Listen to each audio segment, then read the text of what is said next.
Yeah, we're gonna go live. People are gonna tell us if we're live or not. I imagine Yeah. we'll do the whole. Are we live? And someone's gonna say, "Yes, you're live." No, you're not live. Or Is this no, you thing sound on? awful, etc. Yeah. Well, here's hoping. We've already got people in the chat and Oh, wow. so on and so forth. Let me do this. Oh, there. Yeah, look at that. People were waiting for this. I can't imagine why. It's all. Well, it's I mean, all for you. No, For it's you. all for you. All for you. "Quote unquote" designer extraordinaire. No. That's not even the quote. What did I say? Hot shot. No, I said designer extraordinaire. Go look at your own description, ToyBro. Yeah, Jesus. All right, so we're live, according to the comments, and we have Super7 designer extraordinaire, hotshot, wonderkind, Nope. etc. Kyle Wlodyga here, Hey guys. and I believe I said your name correctly. You did. Despite how it's spelled to throw off everyone. It's really difficult. That's usually what happens with Polish last names. You kind of just bang your head against the keyboard and get yourself a last name like that. Lots of consonants. One of my friends used to like to say that all of the letters are silent in my name. But first try, very good. That hasn't happened that often, but you've had a week. I try to do my homework when I do the first live stream ever with a guest. So consider yourself at least halfway lucky. There we go. Yeah. I mean, it doesn't help that my logo has phonetics on it. Yeah, that really did help because I was going to have to ask you otherwise. Because if you try to sound it out, I mean, obviously that's not going to work. Why don't you tell everyone who you are, what you do, Sure, where you came from, wow, favorite food, all that. Born in a small log cabin. Do you like long walks on the beach? Things of that nature. I mean, I do live in La Jolla, so it's a nice beach town. But yeah, so I'm Kyle, and I am a designer for Super7. I mostly work on Ultimates, and a lot of the brands that I work with are, Teenage Mutant Ninja Turtles, Power Rangers, Thundercats, Toho, all of that stuff. I don't like any of that stuff. Yeah, it's really off-brand. I'm not sure why I'm here, but I am excited to be here regardless. So, I've been there for almost 3 years now, and love every minute of it. It's great. Get very fortunate to work on the brands that I get to work on that I grew up loving, and just very excited that all of the work that we put into it have been so well received by fine folks like yourself and other people among the toy community. And we're going to be opening Wave 3, or at least you are, because obviously I already opened them. I am, because I was told to wait to open mine, but somebody had to pump out reviews. So I have to give the people what they want. That's right. I watch them eagerly every time. I'm one of the first people to watch them. I love it. It's a good critique. So April and Michelangelo, Metalhead, oh boy, and then Rocksteady, the big boy, 7-pounder. Yeah. So have you seen the finished production samples until now? I know you see stuff along the way. I've seen the plastic samples. I haven't seen the full in package presentation, all that stuff. So this is my first time seeing the shippers, which they're always the same, but it still gets me excited. Like, oh man, they're here. It's like 30 minutes from now, we will be into the first figure as you dig through packaging. So exactly. Well, it's like as much as I love the packaging, there is so much to go through. Oh, I know. Well, we have an amazing packaging team. Shout out to everyone who works on there. They make it very, very difficult to throw all the packaging away. That's what you told me before I got Wave 1. You're like, you're not going to want to throw this away, and that was like the job. That was like their job. I didn't throw it away anyway. Yeah, but I've got like a stack in a closet like this tall of just Ultimates boxes right now, and like half of that is Foot Soldier boxes. Right. Well, I mean, we only put one in there in the Wave. It was your choice to buy. I mean, how many are 27? I think is what you told me. It's 27 now. Okay. 7. With 4 more on pre-order. Oh my goodness, that's all right. I like foot soldiers. Are you planning a coup? Is that what we Yeah, have? that's it. 11 of them. Right. So, But wonderful. we've got 4 figures, and then we've got 2 more waves that are coming. Mm-hmm. I mean, well, 2 waves that are announced. 2 waves that are And I mean, if you want to drop hints about everything that's coming, Yoko is in the chat. So, if you want to do hand signal or something, the boss is here. Yeah, that's fine. That'd be great. I don't know if Brian Flynn is in the live stream either, and what you can or cannot say. I don't want to get you in trouble. I can say nothing, but I do want to talk about your process as far as like what you do, as far as like the art design and direction, and how you work with the Horsemen, and how you guys pick the characters. Oh man, as far as waves go, like, yeah, I don't know if obviously there may or may not be a method to the madness here. I mean, the whole thing seems to be one turtle, and then you've got your different slots that you guys go in. But who makes the final say? Do you guys just draw names out of a hat, that kind of stuff? Sure. Well, it's definitely all random, for sure. We throw stuff into. That's why Leo wasn't first, right? That's no, that was a choice. That was the only choice we made. We're not all perfect, but no, I was trying to go. You remember that South Park episode where they talk about how Family Guy is written with the manatees that pick balls? That's how we do our line. Is that how it is? So it's a very very scientific method. No, it's actually a very heated and passionate discussion because there's a lot of turtle fans in the company, both in design and out in other departments.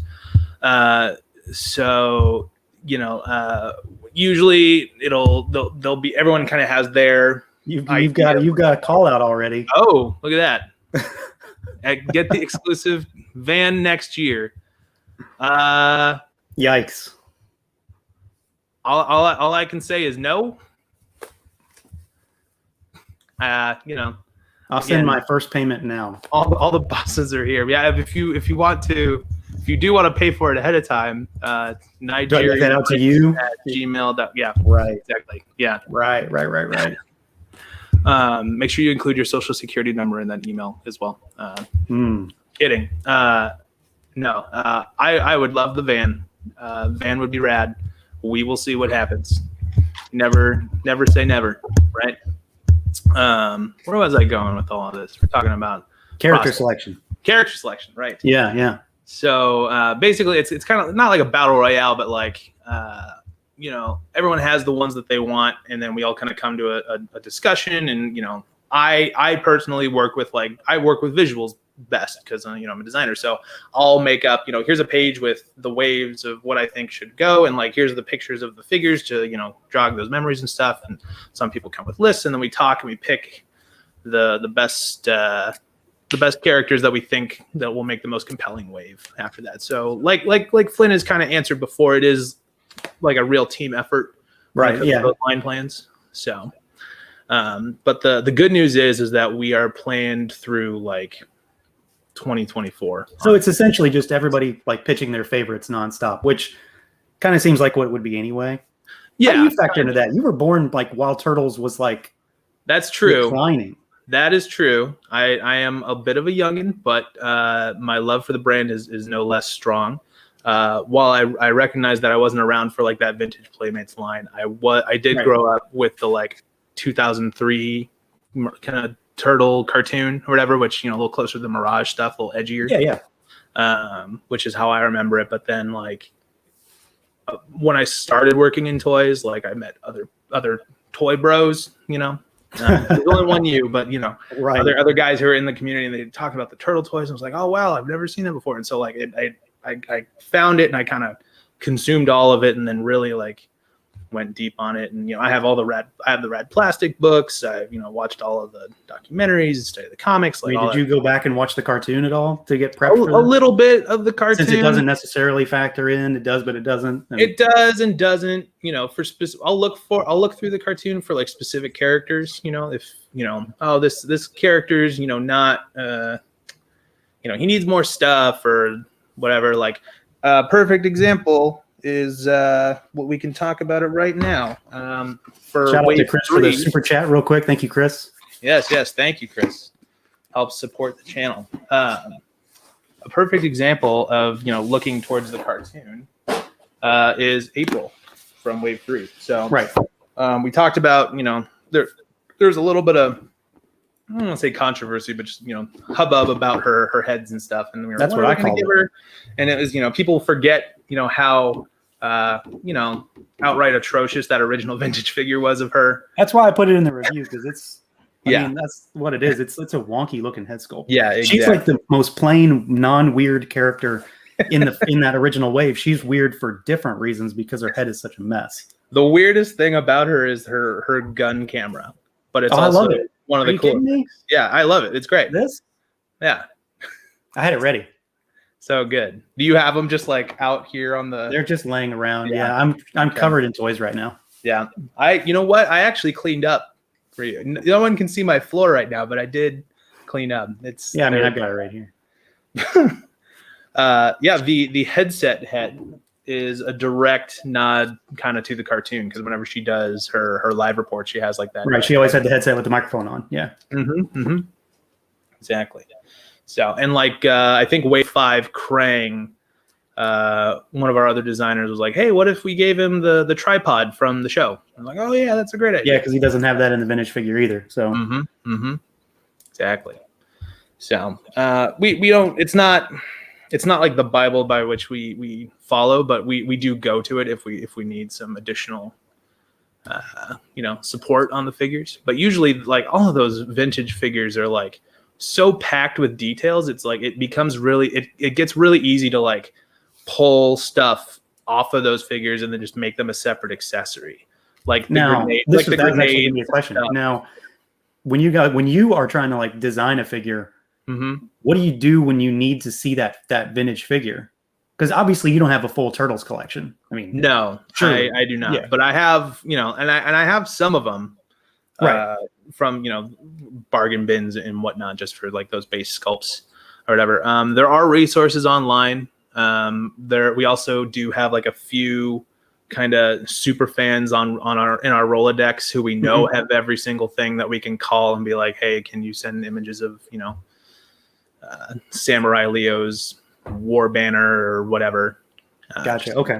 That kind of deep stuff. Yeah, because like when you guys inevitably get to someone like Hotspot or Scratch or someone, like you can't just go get that. So yeah, for sure. We are also expanding a little bit, and we now have like a dedicated research team for that stuff. So I can just say, I can put in like a research request of this is what I'm looking for, and then that's what they pull that where stuff do you apply out. for that position? Talk to me. Online. Just like everybody else. So, you want to start opening something? Yeah, if you want. Anybody in the chat have a request of what they want to who's open the first? requested figure that you want to open first while we talk about Turtles? Yeah. First of all, hi Yoko. Thank you for answering all of these nice chats from all these nice greatly people. appreciated. Thank you so much. Appreciate that. Let's see who else is in here. Shout out Mr. Jones is here. Chris is a good dude. Yeah, you see he edited my picture for this. Did he put Leo in the hand? Yeah, I told him to put Leo, and he basically made it the Ultimates Leo. That's pretty great. He's a good dude. Oh, Augie's here. What's up, Augie? All right. Let's see. I'm seeing a lot of Mikeys for the first opener here. You so kind I'm of gonna have go to with start with Mikey. the turtle. I mean, that's Like, what I just because wanted to that's do what you Rocksteady did first doesn't when it mean came you to doing have to. reviews, but Yeah. I have to keep doing Turtles first because For sure. it is I mean, the Turtles. Without the turtles, we're not here, right? Right. We don't care about these other characters without the turtles, right? I mean, some of them are pretty cool. I'd watch a Bebop and Rocksteady show. I don't. Would that be a fun show? I guess it would depend. Is it like, I don't know, like Three's Company where they're like roommates, but they're both too big for their apartment or something? Oh, I like that.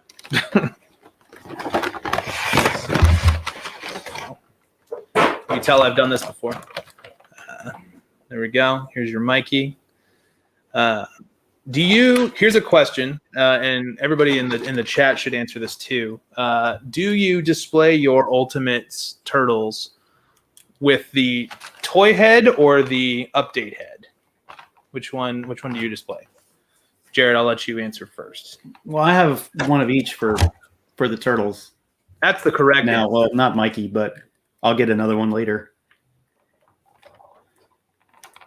So you're cheating. You did both. Yeah, I cheated. I wasn't going to do it, and then you guys started like reissuing some of them, so I could get another Raph. And then I was like, I have to do it now. But I do like the updated heads though. Like when I'm messing around with them, more often than not, like they've got the updated heads on them. Because like I really like Leo's in particular. Raph's is really good too. They're very character specific. Mm-hmm. Mikey's is kind of weird, but he looks like he's sort of crazed, while at the same time being like sort of in battle. He's partying. His is very different from the other two. But I love this head. In like a battle position, it's not just a it's great. Goofy, weird Mikey. He's like, it worked good with pizza stuff, right? Yeah, he's the best. So, our mutual friend Ryan Ting wanted me to quote myself at you today, which was, if Leonardo's your favorite Ninja I saw Turtle, that post. you're on probably Instagram, a cop, which is, typically the real deal. But when we first talked about that, you were like, Leonardo's like the boss. No one wants to hang out with their boss. Exactly. Sorry. No. I mean, it's fine. Like I said, what I'm trying to say here is that you're the exception to the rule. You're a pretty cool so Leo. when you guys make this head, this alt head, whose design is it? Is it Nate's or is it yours? It's the Four Horsemen. They do most of the concept art, and then I'll go in and I'll tweak it based on just kind of our own internal feedback and stuff. Because he's had those design sheets that he shared online. Mm-hmm. But yeah, I wasn't sure. I don't know if I saw anything for those for Wave 5, or maybe I've just forgotten about it. I think Wave 5 is the last one he did. I just don't remember if I saw anything like that as far as like something he shared. Maybe I don't know. I don't think he's posted anything yet. That might be why I don't remember it. He did a good chunk of it, but yeah, everything that he does, because he's an incredible designer. Everything he does turns to gold. But he also he's receiving direction directly from myself or someone else on the team.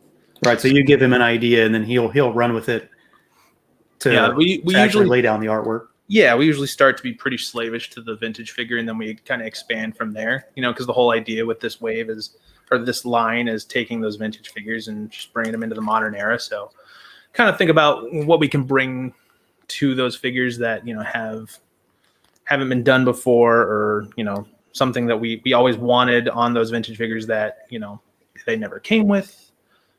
Perfect example of that is real steel chains on some of Michelangelo's nunchucks, right, which was kind of a surprise. Nice little surprise that we didn't tell anybody about, but we figured no one would mind about that. To me, it's they just feel a little more premium, a little bit nicer. They look cooler in the display like that. Yeah, you can tuck him under his arm pretty well too to have that sort of posture. Yeah, I do the Bruce Lee move with him all the time when I was messing with him. So looks really good like that. I'm very pleased with how this guy turned out. The best is yet to come, everyone. So, what does that mean? Donnie? We know Donnie, that's not right. Donnie is the best for sure. I'll get some sort of hate for that. Yeah. I don't even hate Donatello. He's just not Leonardo. Well, that's the thing is we've got a super chat from Noni M. Is fabric clothing an option? There's been soft goods in every wave but this one, right? Yeah. Shredder and Splinter. Splinter. Mm-hmm. And then figures, if you guys get to someone like Undercover Don. Yeah. Oh, absolutely. He would have it. He would definitely have the trench coat. Yeah, for sure. I'm trying to think of other turtles. I mean, there's plenty of other turtles, but he would be one that you would think he would have a coat. Yeah. But there's other figures that that would be in clothing, but necessarily wouldn't have soft goods. You know, like the football turtles or like the military turtles maybe wouldn't have it. Yeah. Right? Yeah. Because that would be. Yeah.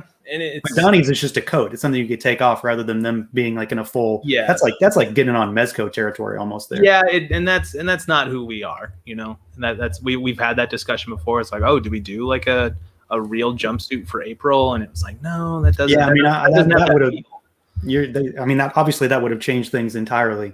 She'd be incredibly restricted too. So yeah, but that idea for Donnie would be really good. Yeah, any figures that have capes, like the superhero turtles, if those ever happen, which would be just the best.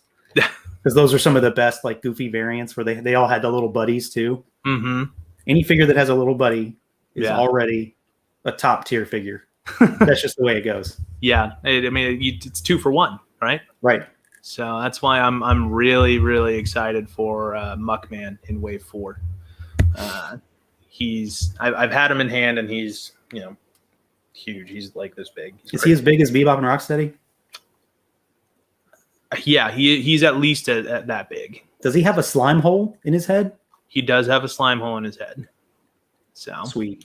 We do not provide the slime because that's another level of testing and stuff, and we figure most people can if they wish to have slime, they can figure it out on their own. So. If people like me just buy every damn turtle in the world, they'll have it already. So, yeah. Well, left over from the 90s. There's always slime somewhere. And that's why we didn't. I don't know what that means. Don't take that wrong. Yeah, that's why we didn't include it. All right. Oh man. Let's see. What was the next question in that like rapid fire of 8 that you sent my way? Oh, I have no idea. Yeah. So you guys get so we have a design. Mm-hmm. Comes from the Horseman from Nate. You have input on it. How does that translate to a sculpt? Because the Horsemen themselves aren't necessarily the ones doing it, right? I mean, they contract stuff out, don't they? They do some of that stuff. Like Brody Perkins did Sewer Leo, didn't he? I think so. I'm not 100% sure about how they operate. Because that's them, not their business or whatever. That's like for us. It's like we contact the Horsemen, and they get it done. It doesn't really matter to us who they use or how they do it. But if the sculpt looks as good as it usually does, then that's really all that matters. I got you. So you aren't like talking to the sculptor on like a daily basis, like, hey, what did you do this week or whatever? No, that's all for them to manage and stuff. I mean, they're experts at that. Probably one of the better things about working on this line is that the Four Horsemen are so good at what they do, and they're so focused and they're so kind of in tune to that vintage line that we have the concepts or whatever, but I don't have to direct a whole lot. Gotcha. Okay. It's if they ever get off course, it's never like wild. It's like, oh, let's go this way, or let's just keep it moving with that kind of stuff. So like there's a figure recently that I think like on the first round it was done. I literally had no, and that's never happened to me in my entire like toy career, like almost 10 years working in here. Like I've never had like the first try was it. It was crazy, and it was for a turtle. So okay, that's exciting. Like a turtle figure, not actually a turtle. Sorry. Okay. Yeah. All right. So they're incredible. They're so talented. They're it's awesome. And I've been a fan. How does that translate to like Bebop and Rocksteady? Because this is like the one thing like I feel like people are oddly divided on when it comes to those two, and I get it, but I don't.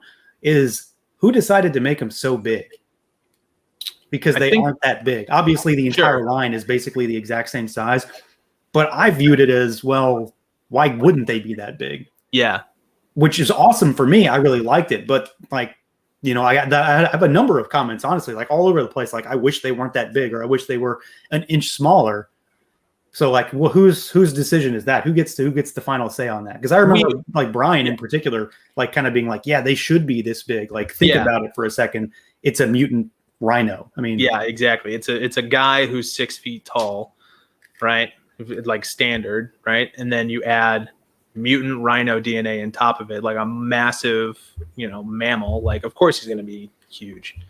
That was our logic, anyways. And so it was just sort of, we can do this. Well, it's we can do this. We can afford to do this, and just an impressive sense of scale on some characters that were, like important to us. The other thing was that, like, we always I always kind of view the turtles as sort of underdogs in this stuff, and so for me, if there's like a greater scale difference, like, it makes that matchup a little bit more compelling, and they kind of did that in the old video games too, where they made all the bosses like way bigger. I mean, there's you can go find screenshots where Scratch is like 2 heads taller than everybody, and it's Scratch. He's a cat.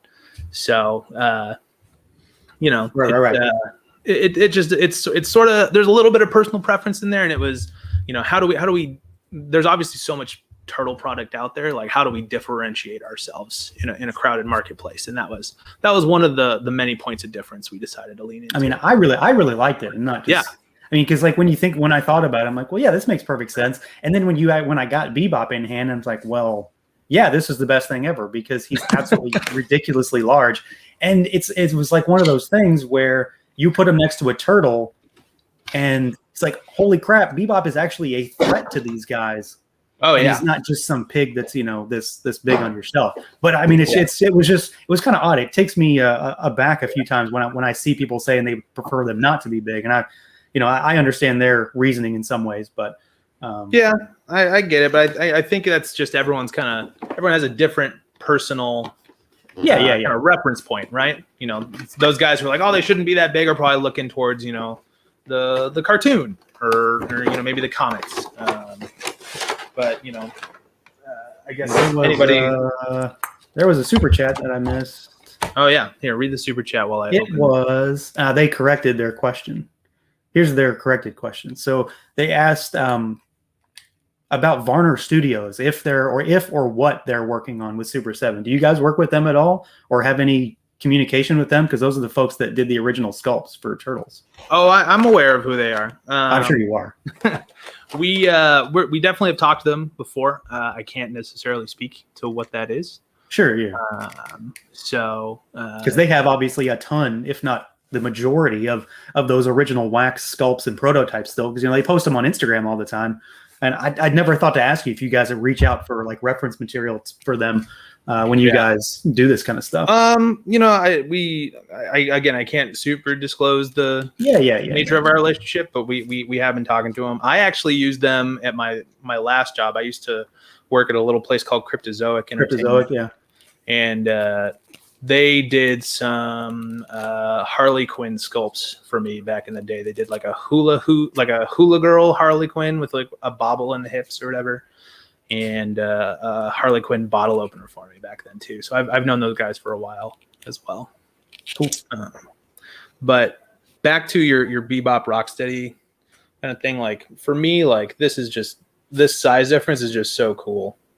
And it look, having them look down or the turtles have to look up at them, it's for me, like on the shelf in photos, like that scale difference, like really, I don't know, adds drama to that matchup for me. Yeah. When you think about those guys being that big, there's obviously other figures down the line that could benefit from being bigger. Like I assume Ray Fillet is probably going to be pretty big to some degree. I mean, you saw you saw him compared to a turtle. Like he's not this tall, but he's beefy and ready for action. So same with Leatherhead. I'm super excited for him. That's definitely one of my favorite vintage figures. Ray quickly has become probably my favorite vintage figure, and then Ultimate that we've done so far. He doesn't change color though, right? I don't know that for sure. If I can do it, it'll happen. If we can't, we can't.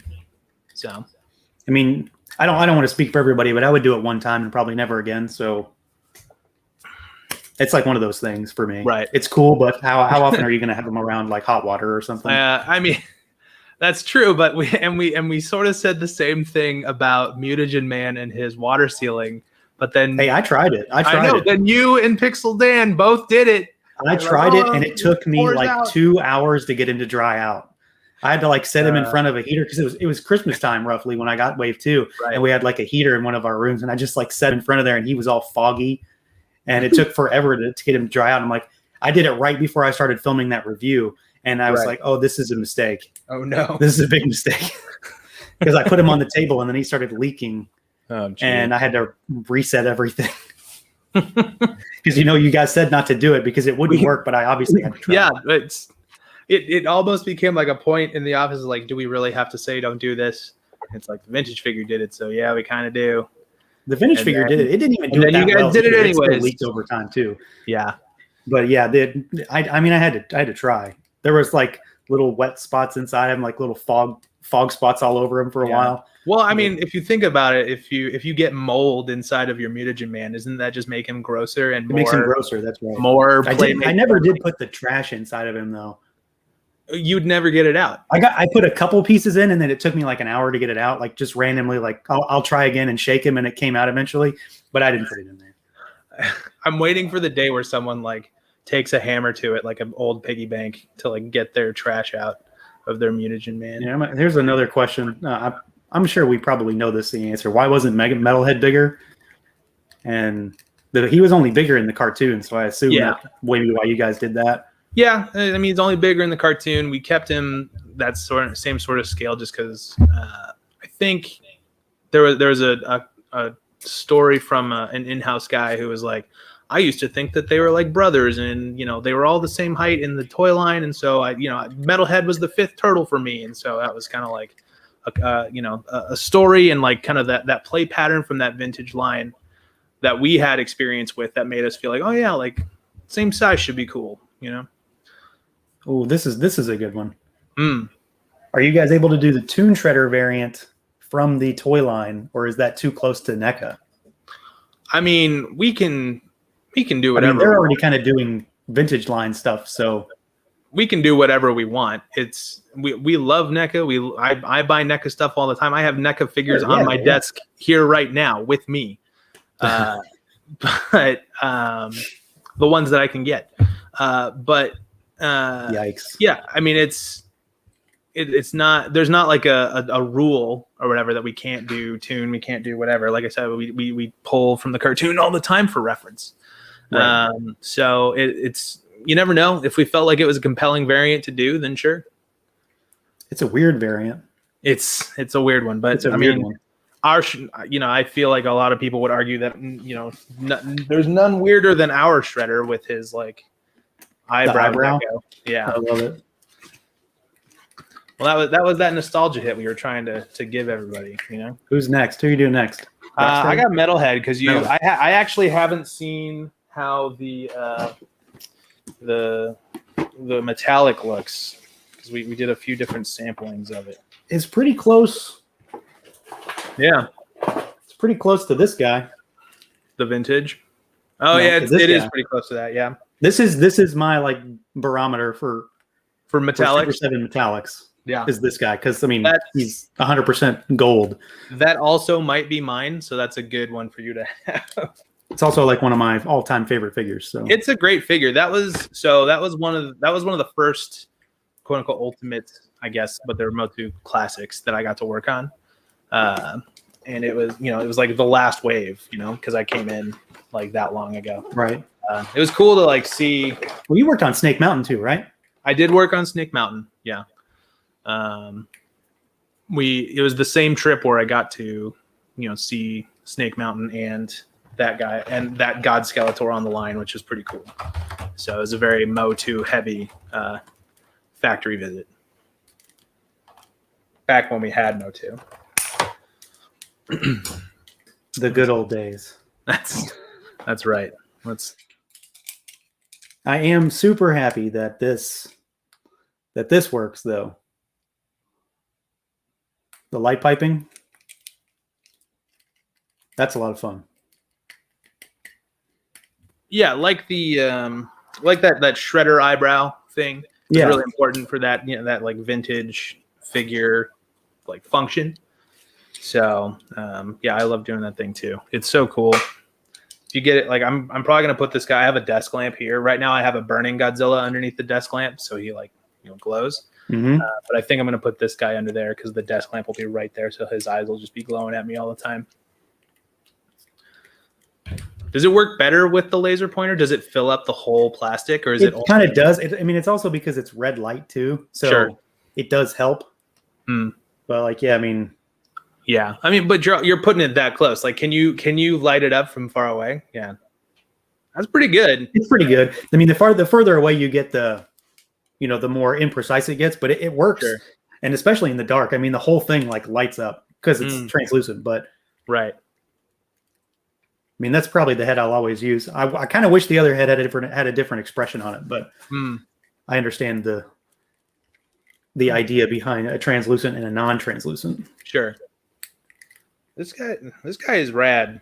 I didn't realize this, but there's almost like a gloss sort of mirror sheen to this shell. Yeah, that I don't remember being there before. I'm sure. Pretty great. I mean, obviously, I wish it was vac metal, but that's you and everyone else on the internet. Yeah. Yep. It's my inbox is filled with vac metal comments every morning. So that's not true. No one talks to me except you. You and Kevin and Yoko. Is she still here, or did she bounce out? Is she bored? I think she's bouncing between ours and Kevin's streams. Yeah, it's a trifecta of live streams tonight. Oh, that's right. Because Kevin's, this one, and Toy Migos are. That's right. They started just a little while. Honestly, I think it's ambitious to call it a trifecta. I think we are seriously encroaching on their territory. Kevin sent me that like it's treason then gif like 8 times today. Hey, you said Thursday worked, so we do Thursday. It's what works. Can't help it. Right. We got another super chat. Yeah. Let's see what this one says. Jumbo Ultimates and vintage style. I guess you mean vintage style of unreleased characters. Unreleased figures. Yeah, that'd be cool. Kind of there. I think he's probably thinking, we did the Motu vintage 5.5 line. It'd be cool to do that. Get some of those unreleased figures, or even some figures that like maybe were in the cartoon but didn't get Playmates treatment. Right. There are definitely some. Off the top of my head, I'm not really sure how many, but there are definitely some. I don't know. I'm curious what the demand would be for something like that. Yeah, me too. I mean, we got at least one right there. I mean, hell, I'm too, but it just depends on. We got to get other stuff out first. So yeah, absolutely. I like that idea a lot, but we got a lot of ultimates to give you, and there's a lot of work that goes into that, and it's great. It's fun to do every day, but it is a lot of work. Make no mistake. So let's see. Looks like a lot of good civil discussion about turtles in the chat here. Surprising, right? Yeah, no, it's good. Not a single vac metal comment yet, so that's good. Oh, I bet there's at least one. There's got to be at least one. I might be just missing it. But I'm gonna open up this guy while I'm thinking about it. Which my guy? Leo. Oh yeah. Just because you have the reaction, Leo. Yeah. So I've got this guy because obviously everybody knows I've already opened all of these and I've done reviews. But we're here to talk to Kyle about him and what he's thinking. But I got this guy in recently because this is, on any given day, my favorite version of my favorite turtle. So, I will. I'm probably gonna. This is where I cut myself with an X-Acto knife. I'm probably gonna besmirch my, reputation as a Donnie fan. But working on that Ultimate Samurai Leo, gave me a really newfound respect for that design. Such a cool figure. It's rad. This one? I was that one, the vintage one. Because I did the reaction version too. And that was this one that I was going to ask because the for that figure in particular. So in the vintage line, that Leo's head is like Raph's head, basically. Is that what are you guys doing about that? Is it essentially the same thing?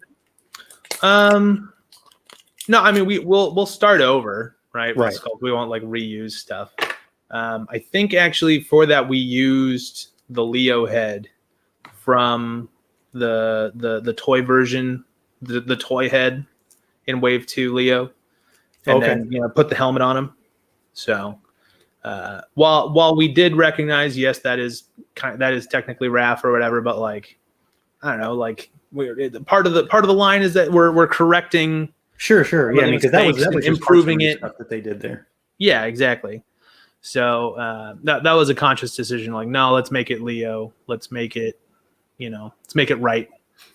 No, this guy looks great. I mean, I know Reaction isn't everybody's cup of tea. Yeah.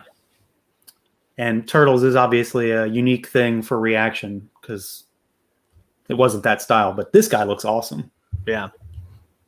They have probably the best card art for Reaction. Maybe. Close. For now. For me, anyway. For now.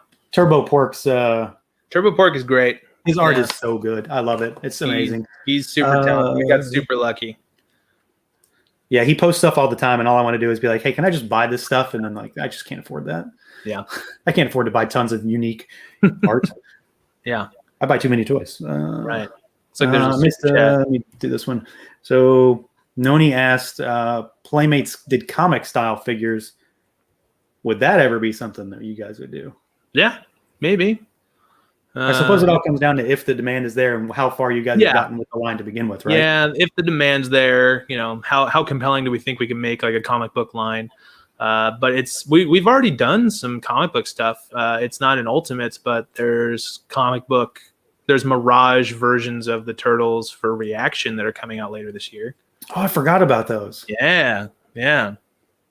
So we're already doing it, Noni. Maybe I thought they already came out. I don't know. No, they're a little bit later. It was a pre-order. So. Yeah. Let's see. Here's another one. In Comics 1017, will Leatherhead have an articulated jaw, and will he be able to stand up straight, like on his hind legs? Because the vintage figure could. Yeah. Sort of like that vintage figure, not super, upright. He's not going to be able to do, bows and curtsies or whatever. But he will be able to stand up straighter than, the full horizontal that he was kind of in that, like in how they packaged him on card back then. And yes, he will have an articulated jaw. So. Sweet. Because I want to say you've told me about him, and he's like absolutely insanely big, right? Yeah. Basically we take this guy and put it this way, plus a tail, and that'll give you a pretty decent size, So I'm so excited to do this one. Poop Frog wants to know any thoughts on a Rat King or Pizza Face, even though he knows you're not allowed to say. I'm just excited to say that. Definitely. Are you excited to say his question or I'm excited to say the name? Yeah, the username. Yeah. First of all, kudos Poop Frog for excellent branding. I know. Congratulations on securing that name. Go check that domain name stat. But yeah, if we think there's a demand and we think they're a cool enough character, yeah, it'd be rad. I mean, it really just sounds like whoever wins out in the pool in the battle royale. It's a civil discussion still. So, yeah, I mean, anything can happen. We those names have definitely come up before, if that helps. Pizza Face is a nasty looking figure too. I didn't say in what context they came up in, but I do not like Pizza Face that much. So he's, and maybe he's a gnarly looking figure. Maybe he'll be the last. He's one of the really, really gross figures. Yes, I almost feel like he was a Toxic Crusaders figure that they just put in the Turtles by accident because they were like in the same box one day. So. There's something weird about his vintage figure too, and I can't remember what it is. Like there's another leg or something that they couldn't cost out or something, or it's his head. There's like another head under his chest. Yes, it's under the hat, isn't it? Yeah, super gross. See, that's the thing. Those are the details. Those are the details that people want that they don't know that ever existed until like Varner Studios posted that on their Instagram a month or two ago or whatever it was. Yeah. If we did Pizza Face, if then Right, maybe yeah. we do that. You know, I can't necessarily art direct a sculpt if I like can't look at the screen without vomiting. So Oh, he's not that gross. Come on. It's fine. It's up there. It's fine. It's How do how do Hey, what's reaction up, Mike? figures play into character selection? What was that? How do reaction figures play into character selection? Because like Hmm. everything, just about everything on this card back is represented in Ultimates already, or is going to be, Mhm. except for like Sewer Mike and Space Cadet Raph. Everything Yeah. else here, well, Undercover Dawn isn't either. But like Mhm. it's like you guys started going through this list, and then Right. Ultimates started getting revealed, and it's like a lot of these like line up, not necessarily wave to wave, Sure. but a lot of them sort of. Yeah. Yeah, I mean, Come but together. that's also because we're, you know, they're the main players. They're the heavy hitters on stuff, Right. you know? And, you know, we're the Ultimates discussion is, you know, the time slot after or right before the reaction discussion. So obviously that carries over sometimes. But I yeah, just didn't know if there was any kind of like, we did him here, we should do him here in like 2 waves down the line or something. Like we got Sewer Leo in reaction, let's get him out in Ultimates sooner rather than later now sure. to kind of keep things. Yeah, and homogeneous. there's definitely a little bit of that like crossover of like, oh, like It sort of struck me at some point, like these are all pretty similar. They're all pretty close together, which is Yeah. why, you know, I kind of thought we might see a Space Cadet Raph sooner rather than later or something like that. So one, apparently my boss sent $5, which is great. $1. Is that Flynn? Who knows? You're fired if it is. It's no message. That can't be good. And then High School Creations did not say hi to me, but he said hi to you. He said hi to me like 5 times that I did. Thank you for the super chat. He I wanted didn't to be acknowledge noticed. him before he decided. I to throw appreciate money you. at it. Thank you, Mike. Thank you for taking time away from your stream, which is currently going on right now on Toying Around's channel. I'm sure to they're go doing check- fine. Apparently it says, yes, it's me, Brian Flynn. How, like, just like Flynn talks. So that's great. It's me, your boss, Brian Flynn. Maybe it's Josh. No, Josh He's definitely Josh not would here. never do that. He's not here. No. Yeah. So you're talking about reaction, right? So ultimately, like, there's a little bit of crossover, and like I said, like it's the heavy hitters. You know, that's why those guys are in there, is because those are kind of the characters that we've decided or researched that people want. So that's why they're in there. So they're there for exactly the reasons why you think they're there. Yeah, exactly. Right. Yeah, this is a great figure, though, by the way. Let me just go back to this. Yeah, he love this turned guy. out He's rad. fantastic. This is probably my favorite Turtles reaction figure now. I don't have them all. I'm missing a few, but The Surfer Mikey is particularly I've great. got a Surfer Mike somewhere in this room. Yeah.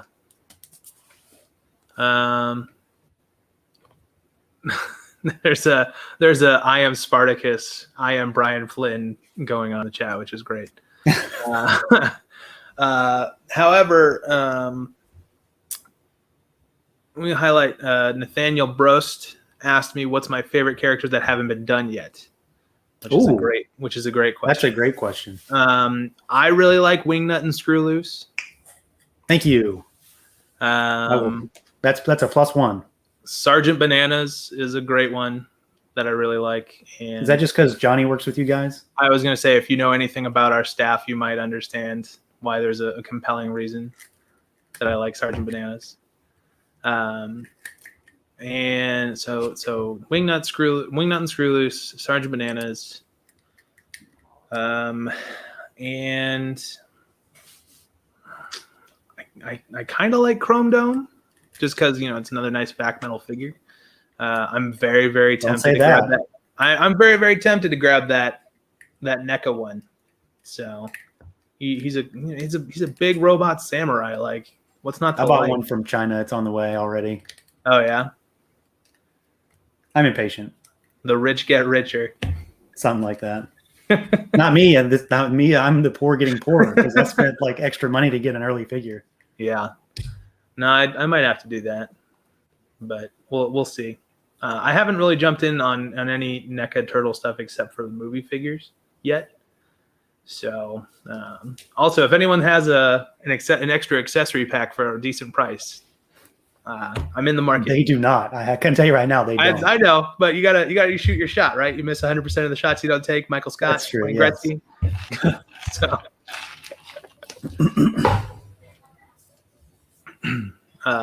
let's see. Oh, there we go. I just don't believe that. I'm empowering sellers from across the globe. That's right. He's helping out those less fortunate by giving you the reviews. What about Hippie Mondo Gecko? I like basically I like Mondo everybody Gecko wants everything. Is what I'm hearing. Like we're doing your focus group right now. Yeah, this is good. I'm writing down notes. Damn near any figure is a go. Remember how I said we're playing through 2024? We're gonna scrap all those plans and just. I think there's probably only one figure that I wouldn't mind if you guys never got to. Pizza Face? No. I like Pizza Face. I don't like Tattoo. Tattoo. Yeah. He's just a big fat guy that you have, and the stickers never stuck on him. I just don't care for him. Yeah. He is there might be figure by comparison. There also might be some insensitivity around Tattoo. Like a big sumo wrestler, yeah. For 2021, yeah, maybe not the best idea. But there's plenty of other figures to get to. Exactly. Let's I need another one. Yeah, more big boys like this. More big ones. Yeah, this guy is great. The other thing I was going to bring up is I actually really like Slam Dunk too. Slam Dunk would be a really cool one. So one of the more expensive vintage figures too. Exactly. So, yeah, I mean, we're into wave 5 at this point. Solicited, like we've barely scratched the surface of what. Scratch the surface. Scratch confirmed for no, right no, there. no. Not what I'm saying. Hints, no, and so forth. We'll start a movement. Yeah, that's right. Those are the kind of figures that people are going to come out of the woodwork for because they can't afford him, never saw him as a child, and have probably never seen one in person. I've only ever seen one in person. Like, so then why would they go for it? Just because they never had it. It's the white whale kind of thing. Yeah, I guess you're right. But if you have no connection to it from like a child and stuff, I have a lack of connection to it. Right. I guess it could go both ways then, right? It's, I never had it as a kid, or I had this as a kid, or toy people are going to toy is what I'm realizing. You're going to always find a reason to, or not to. Right. So let's see. Hearing a lot of love for Rat King over here. This wave though, wave 3 might be. It's a hard one. Like it might be my favorite wave when I think about great. it. Like, at the outset, but like when I go back to wave 2, like wave 2 is super, super strong. Yeah. But then I have like this guy, and I really like Metalhead. We try not to release any scrubs, man. And Mikey's like the turtle that I don't really care about, if that makes any sense. And I'm not really sure why. It's like I like Leo, and then I like the other 3. It's because you like Leo, and you're a cop, so you don't care for the party. Right. Yes, that's it. No. Mikey was my favorite as a kid, and then I grew up to value Donnie's contributions to the team more. I mean, we got a full team now, so almost. No, we got a full team. Metalhead makes 4. No. I don't know if our friend Ryan Ting sent you the screenshot that he sent me. He did not. It was he said that because you made a slight against Donatello, he was going to go boot up his arcade machine.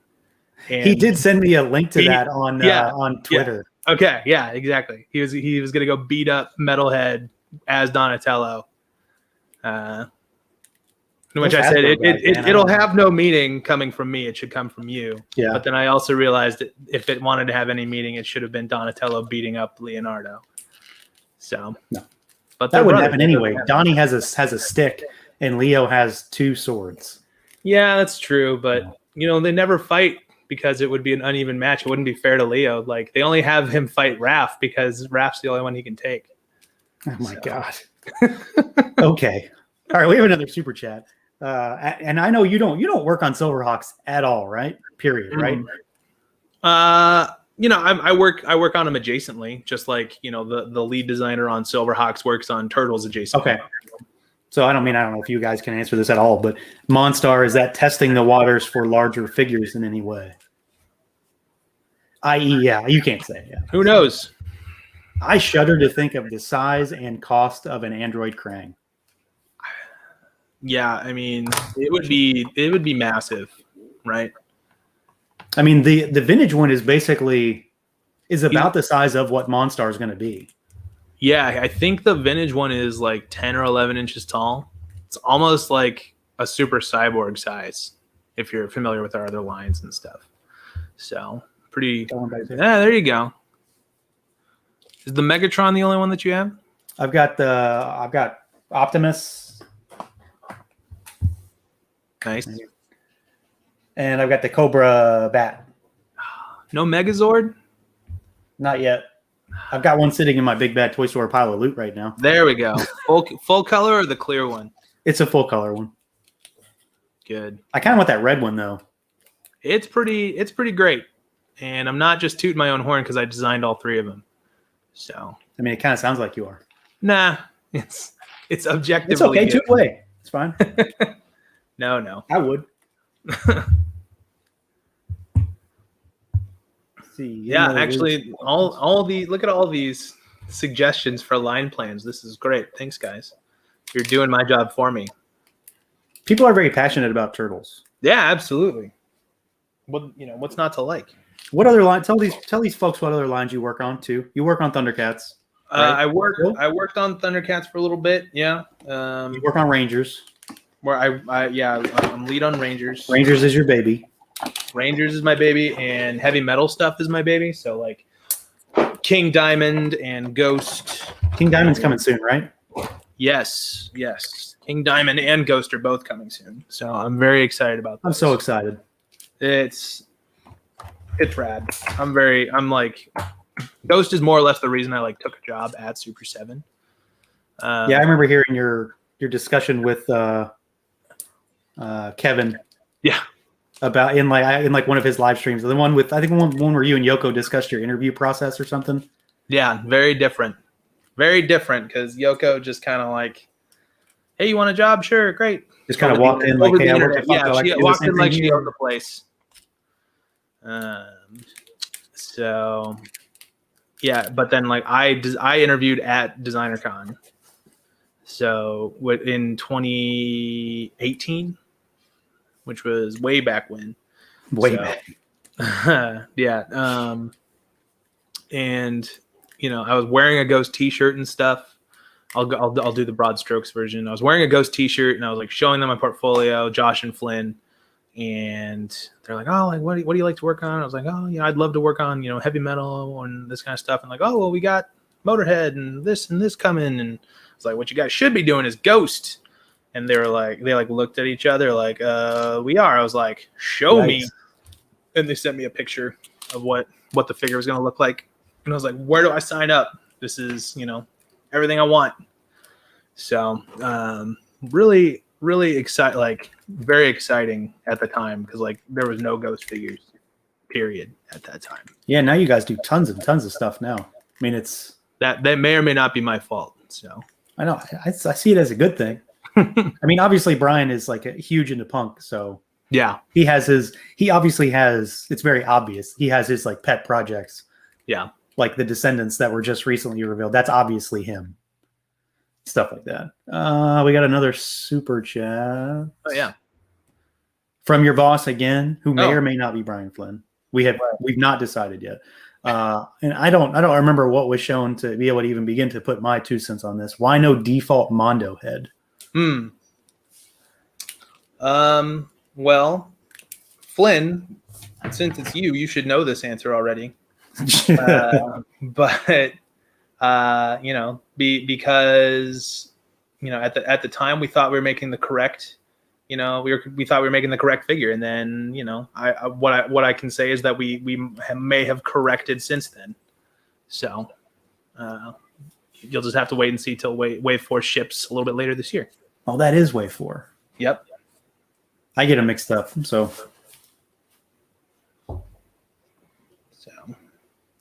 Andy Stutz, thank you. Very excited about Power Rangers myself. It's an honor to work on such a crazy brand. Someone that's got such a long history of toy success. You guys are only doing Mighty Morphin, right?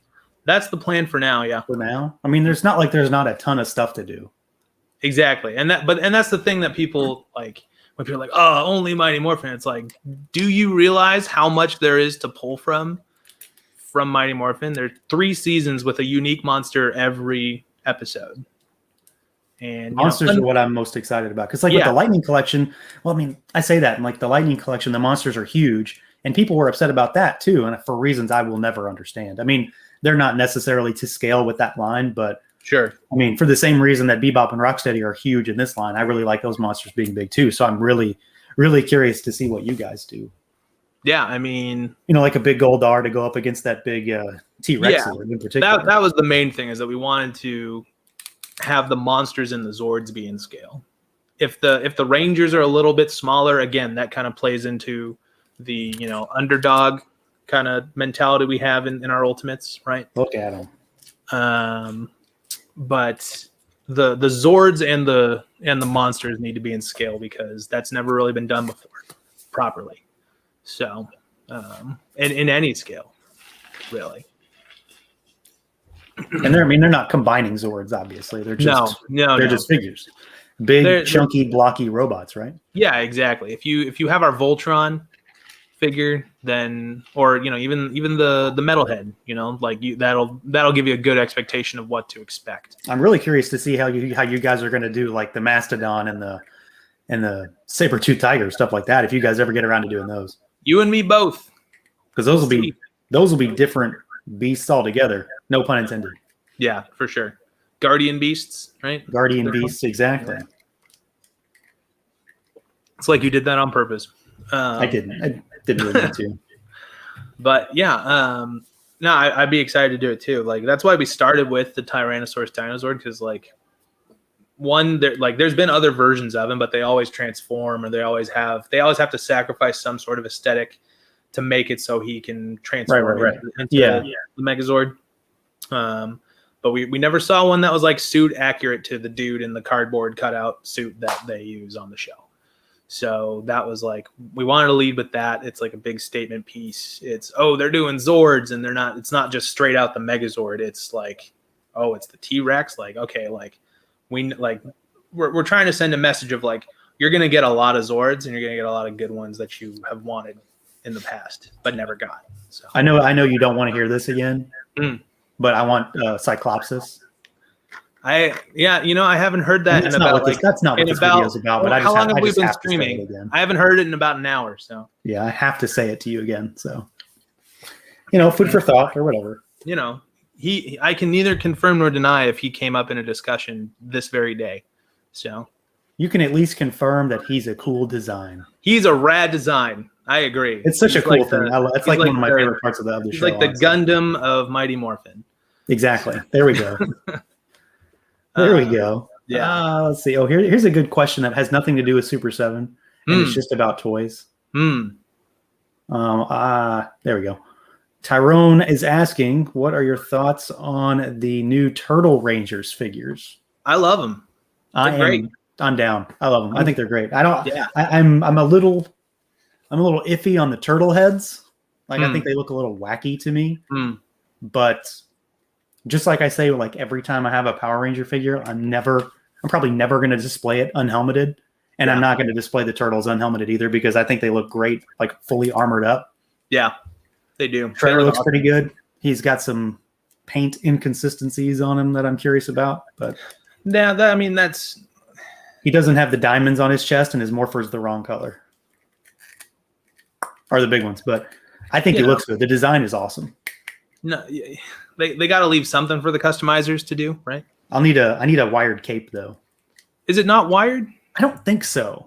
There's like it is, but none of the hems promo on shots. the edges. It has like pleated edges, but none of the promo shots seem to have like anything done to it. And I didn't find any listing that said it was wired either.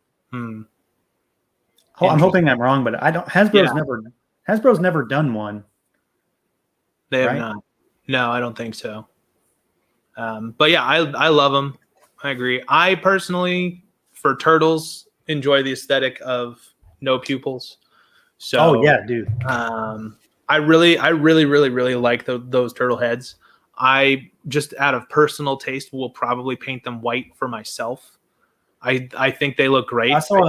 I saw somebody do like an edit on one of the pictures, and I think it does make them look better. Yeah. So, but that's just a personal thing, and obviously the people who worked on those had their personal thing, and they wanted to add those eyeballs because they're drawing from existing designs. So because I've seen a few posts where they're like, oh, they didn't match the comic books, like they don't look turtly enough, blah blah blah blah. And it's like, yeah, but like just like Black Series or Lightning Collection takes those like cartoony characters like the Rebels and puts them into a physical, realistic style format. So of course those turtles are going to have eyeballs, right, and like pupils, right? So I don't know. I mean, I do like the pupil list though. I like that for pretty much anything though. Like anytime a figure has that, I always call it out because I just think it looks cool. Yeah, like I don't know how you're seeing things, but it looks cool. That kind of thing. For like, I don't know, for like, it makes sense for like, obviously like the turtles are like, they're kind of cartoony. So that's why, for me, that's why they have the white eyes. But like for Batman, I always envisioned it was like it's like a light filter thing that he uses for like intimidation tactic. Like, I don't know, Batman shit. Right.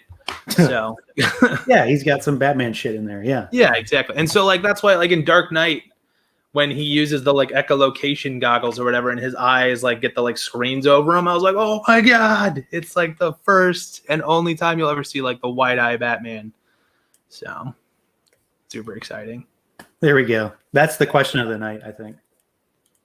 What's the best meal that has been provided by Super7? What is the best meal that's been provided by Super7? That's pretty.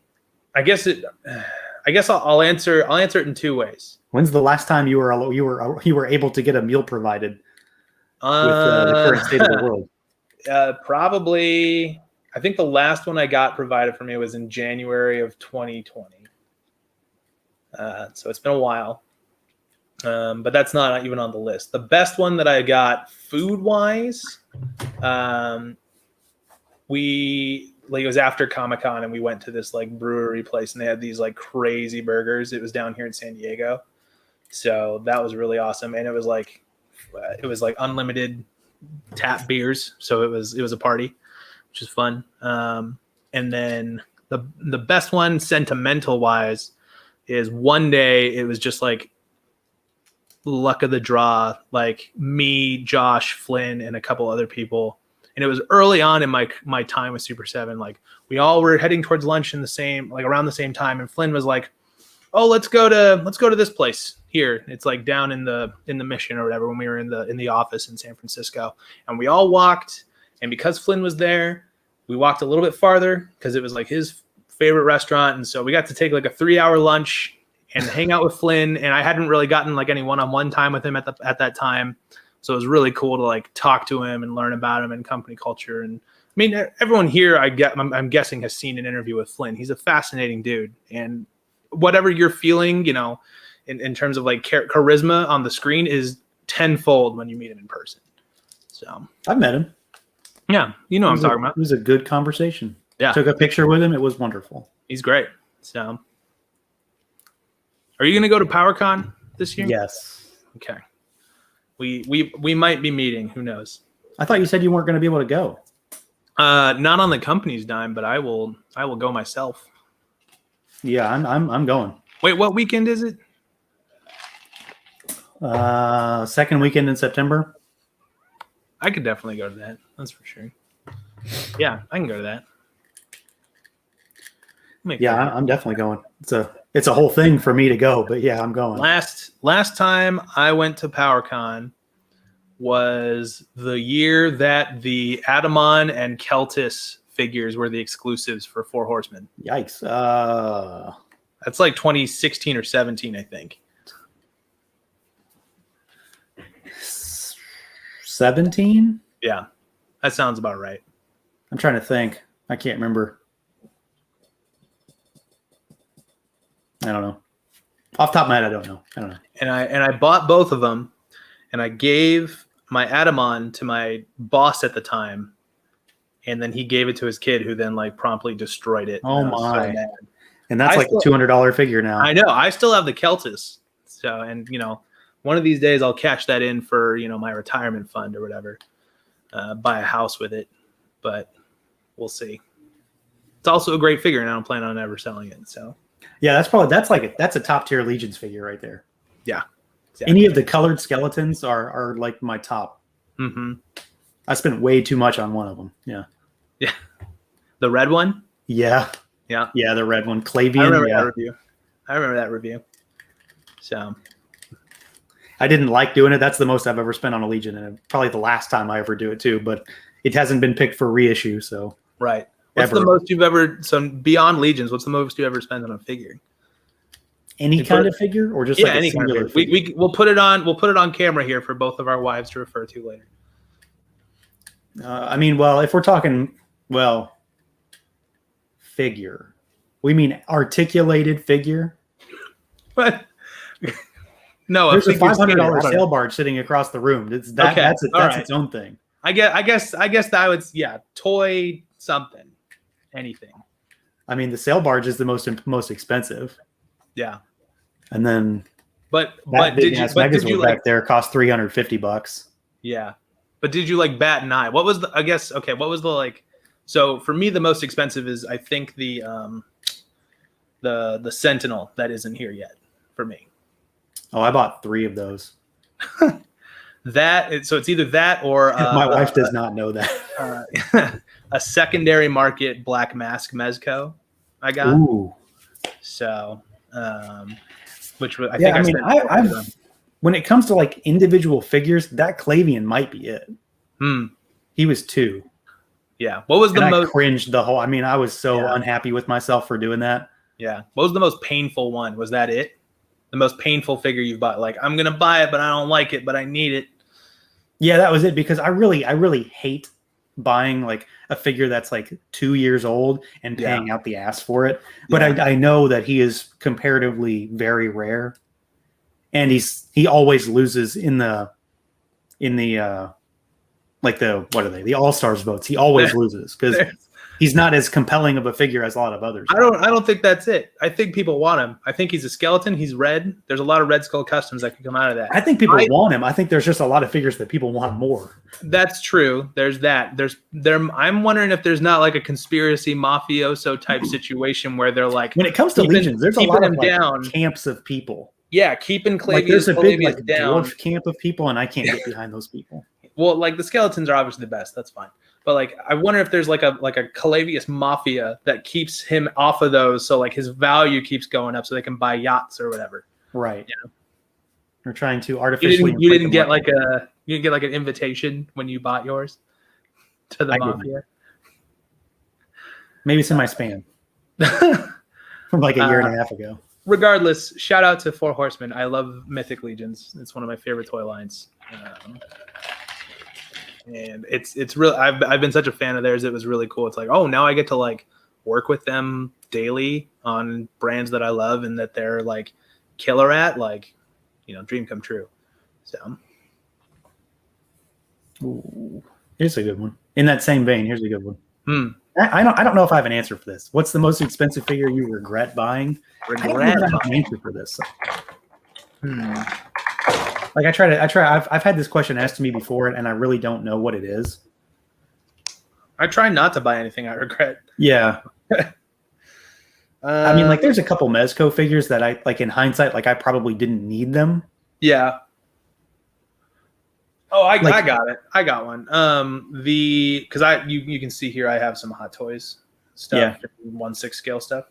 I bought the Hot Toys Arkham Origins Deathstroke,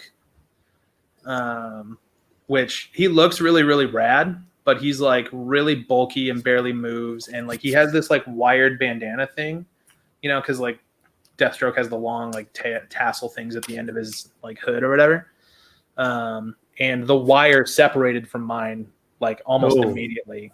And so now there's like this big silver wire and like a floppy orange string on the back of it. And it's like, I'd moved recently down here.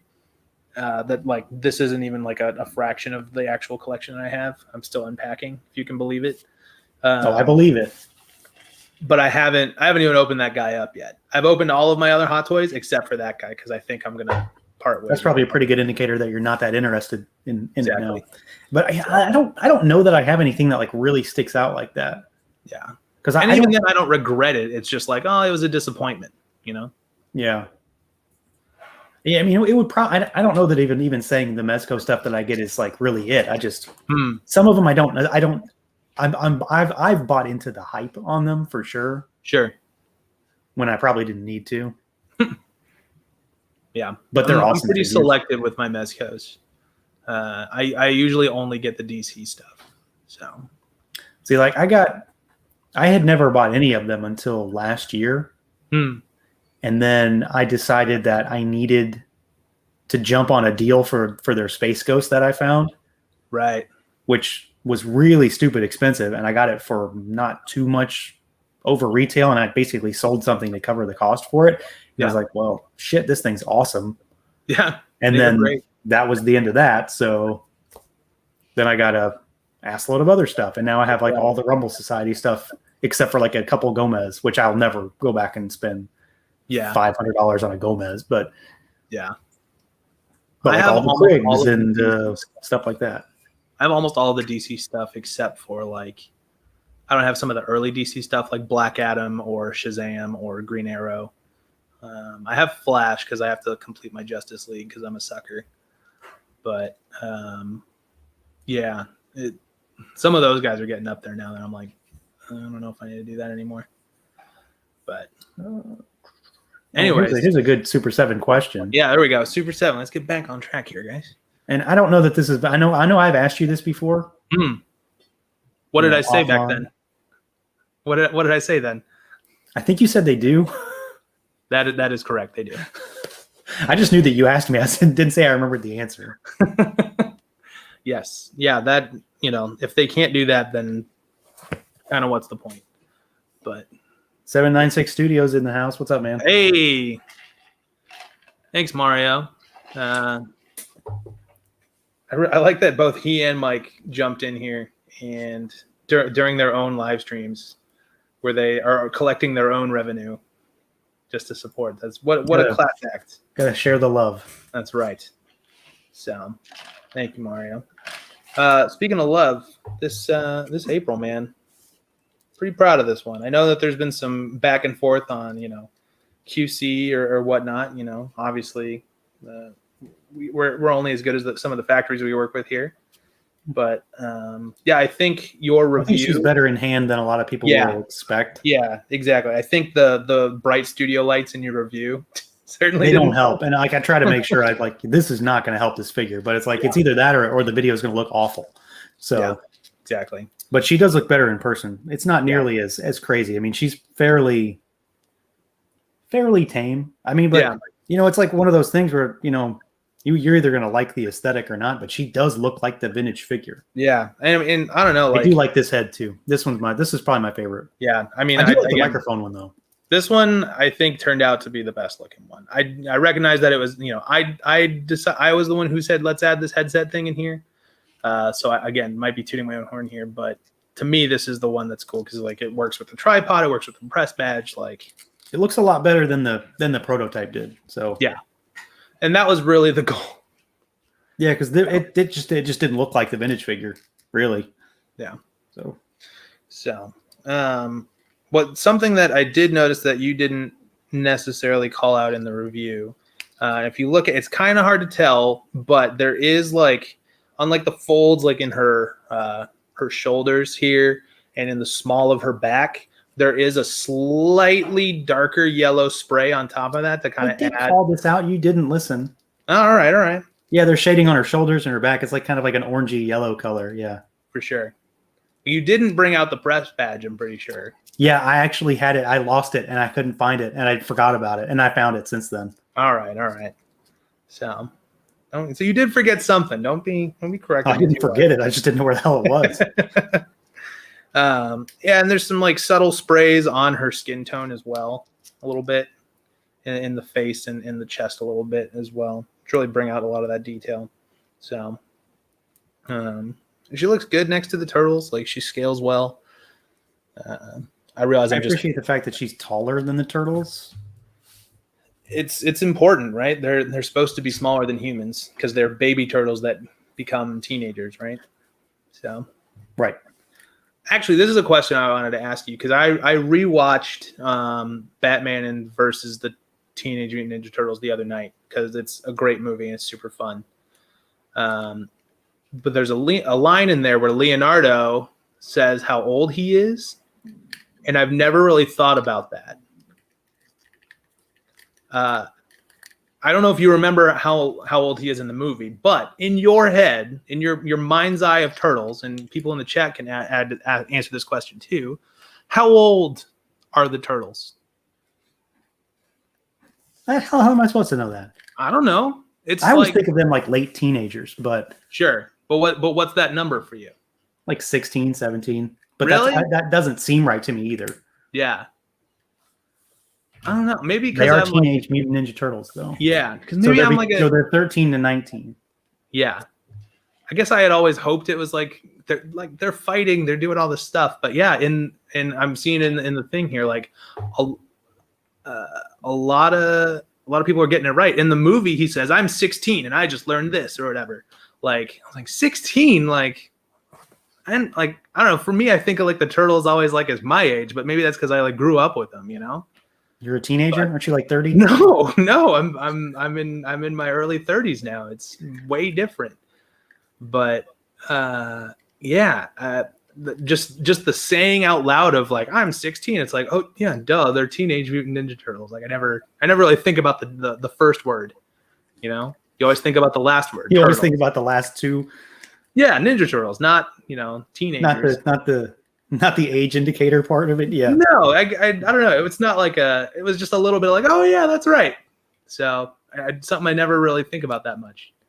So what I'm seeing like, well, for someone pointed out, Comics 1017 says they're 49 years old now if they were 15 in 1987. So that's fun. Middle-aged Mutant Ninja Turtles. Yeah, that's a whole different line. There's like an SNL skit about that, right? But no, like some people are saying like they're all different ages. Like that wouldn't make sense. Would it? Like aren't they supposed to be like quadruplets? Like twin brothers? I think that part of it varies between thing to thing. You know, like in the most recent Turtles, they weren't brothers at all. Right. They just happened to be together. Turtles of Circumstance. Turtles of Circumstance. Yeah, that's also its own line. Yeah. They all look like Rodney Dangerfield.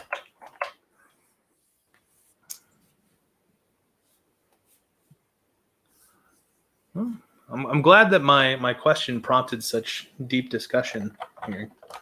It's probably not a thing a lot of people think about either when you think about it. It really took me back. I was like, oh yeah, that's right. Like, it makes sense. I don't think I ever watched that. No? Dude, you really should. I have the figures for it, but I don't think I ever watched it. It's great. Honestly, like it has no right being as good as it should be. So, and I've heard that the comic is incredible too. So I might check that out now. But yeah, check out the movie. It's good. Another one that has Batman in it that has no right being any good as good as it is the Batman Brave and the Bold and Scooby-Doo movie. Holy crap. That thing is insane. We're changing properties now. I know. Back to Turtles, everyone, and how they're teenagers. Let's see. Depends on the IP, 15 on paper. Seem like early 20s in the movies. Yeah, but in the movies, they definitely do seem like older. Yeah, but they're like, so like the 90s movies though. Yeah? Right. Yeah. Like I didn't watch. I think I watched the Michael Bay ones like one the time. Nature of the first one though. Yeah, I watched the Michael Bay ones like one time. Never seen them. as soon as I saw that they were like 7 feet tall, I was like, not for me. I've never watched them. I have no reason to. Don't care. Nicholas Savick is asking how we found Turbo Pork. We found him on Instagram. We were just fans of his work from Instagram, and we reached out to him through Instagram, and that's how we got him to work on our stuff. So amazing turtle artwork. Well, amazing artwork in general, but yeah, I mean, look at that. It's so good. I love it. And like all the unique stuff he does for people, like the super specific weird turtle stuff, is so good. The one of my favorites is the Krang one, because like I always thought that Walker figure was kind of lame, but then like he made it like extra gross and like edgy, and like I was like, yeah, this is really cool.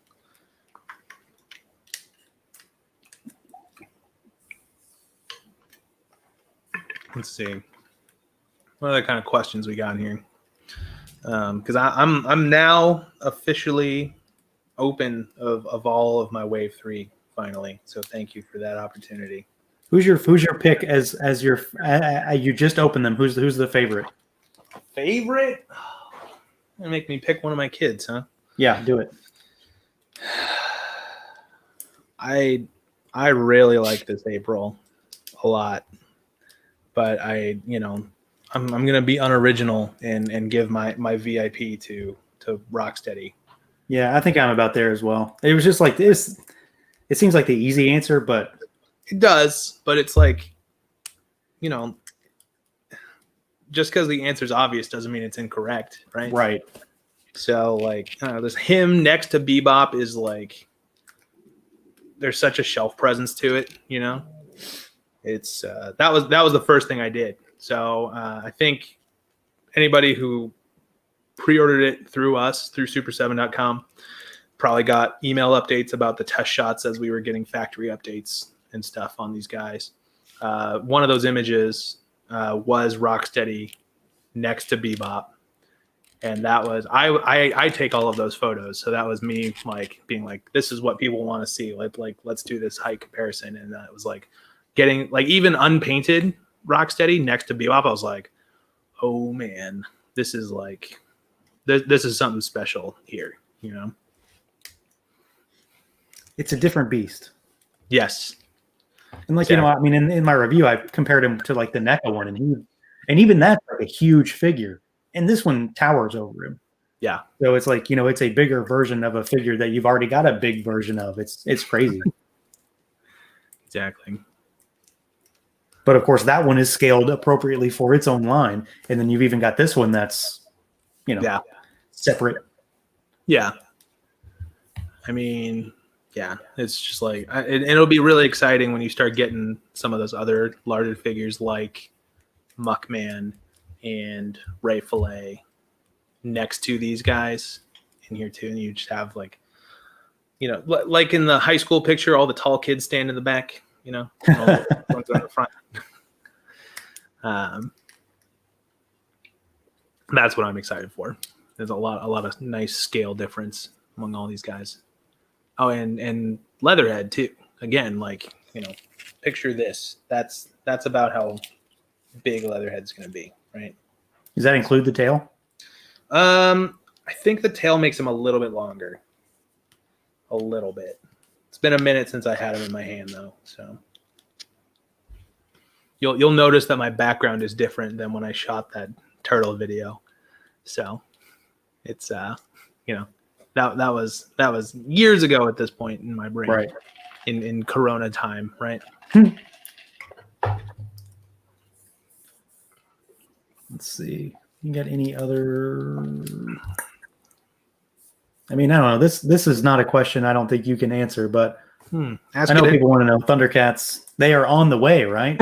Some might even say they're on the loose. How long have you been holding on to that one? A little bit.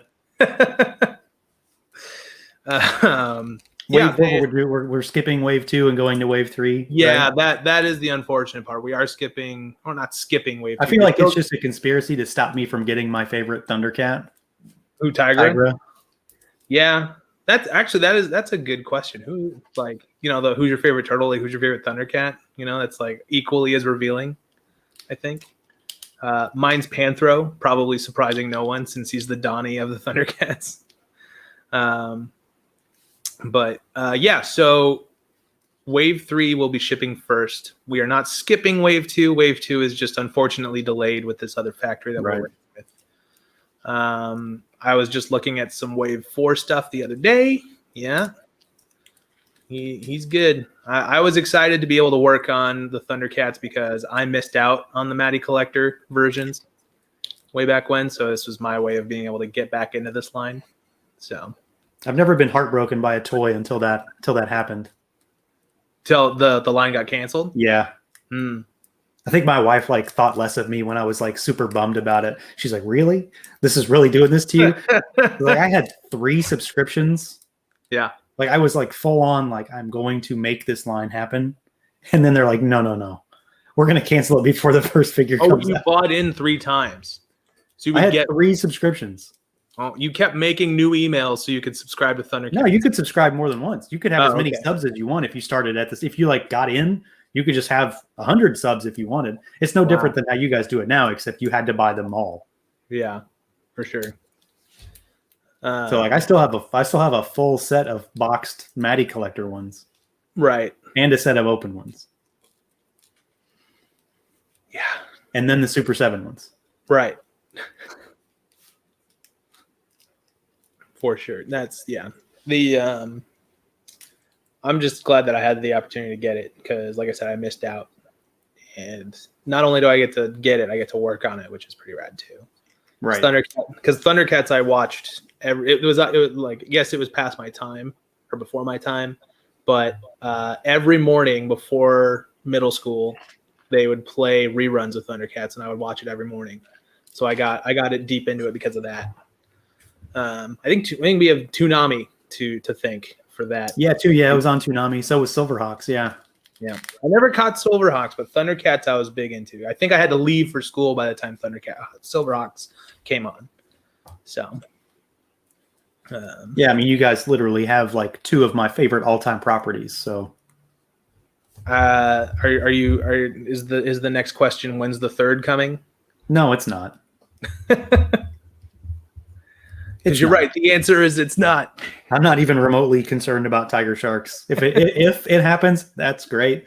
But I'm not expecting that it's going to happen soon if it does. Sure. Yeah. Considering everything Super 7 do with Silverhawks. So yeah, we just got you this one. Like, right. I'm not even remotely worried about it. It would be great, but I have very little attachment to it. Sure. Because I've only ever seen some of the toys, so I have no attachment to the toys whatsoever. Yeah. And I only caught a little bit of that show here and there.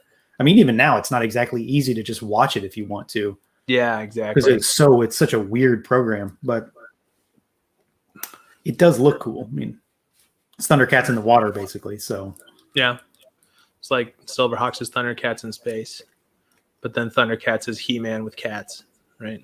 Right. Sort of. Oh. And then He-Man is just Conan without a license, right? So. Basically, yeah. Here you go. Here's a question for you specifically. Or not that one. Hang on. This one. Mike, I got this at Super7, man. This is available on super7.com right now. It actually it glows in the dark, blue and red. And there's a back to it too. Looks like Baxter's talking. This was one of last year's shirts. Yeah, it came out when the glow in the dark Baxter did, didn't it? Sure did. Got a good memory. Yeah, Mike, it's available super7.com. That's where I got this shirt. There you go. Back when we had the Motu license. I should message Mike. I should send Mike that shirt. He supposedly sent me a box of stuff this week, so I should return the favor. But yeah. Anyways, so right before Mike asked that, Sebastian asked how we're going to update paint for Silverhawks. That part is still in development, but if you bought them through us, then you know that we send updates as often as we can whenever there's something to update. So when we have something to show, if you bought it from Super7, you'll get that straight to your email first. And if you didn't, someone will post them on the internet right away anyway. So. I mean, there's that too, but I can't say that. You can. Yeah, I know. So I'm super curious to see what's going to happen with that. Mm-hmm. Because everything Brian said is very interesting, but yeah, what's the logistics of that look like? And sure. I don't even begin to know. So mm-hmm. I'm just curious. Like, I mean, frankly, if they look anything like this, I keep going back to this guy. If they look anything like this, I would be happy. But he's honestly, he's probably shinier than Skeletor. I mean, he's got like sort of like a varnish to him almost. Don't you have them there? Just put them next to each other.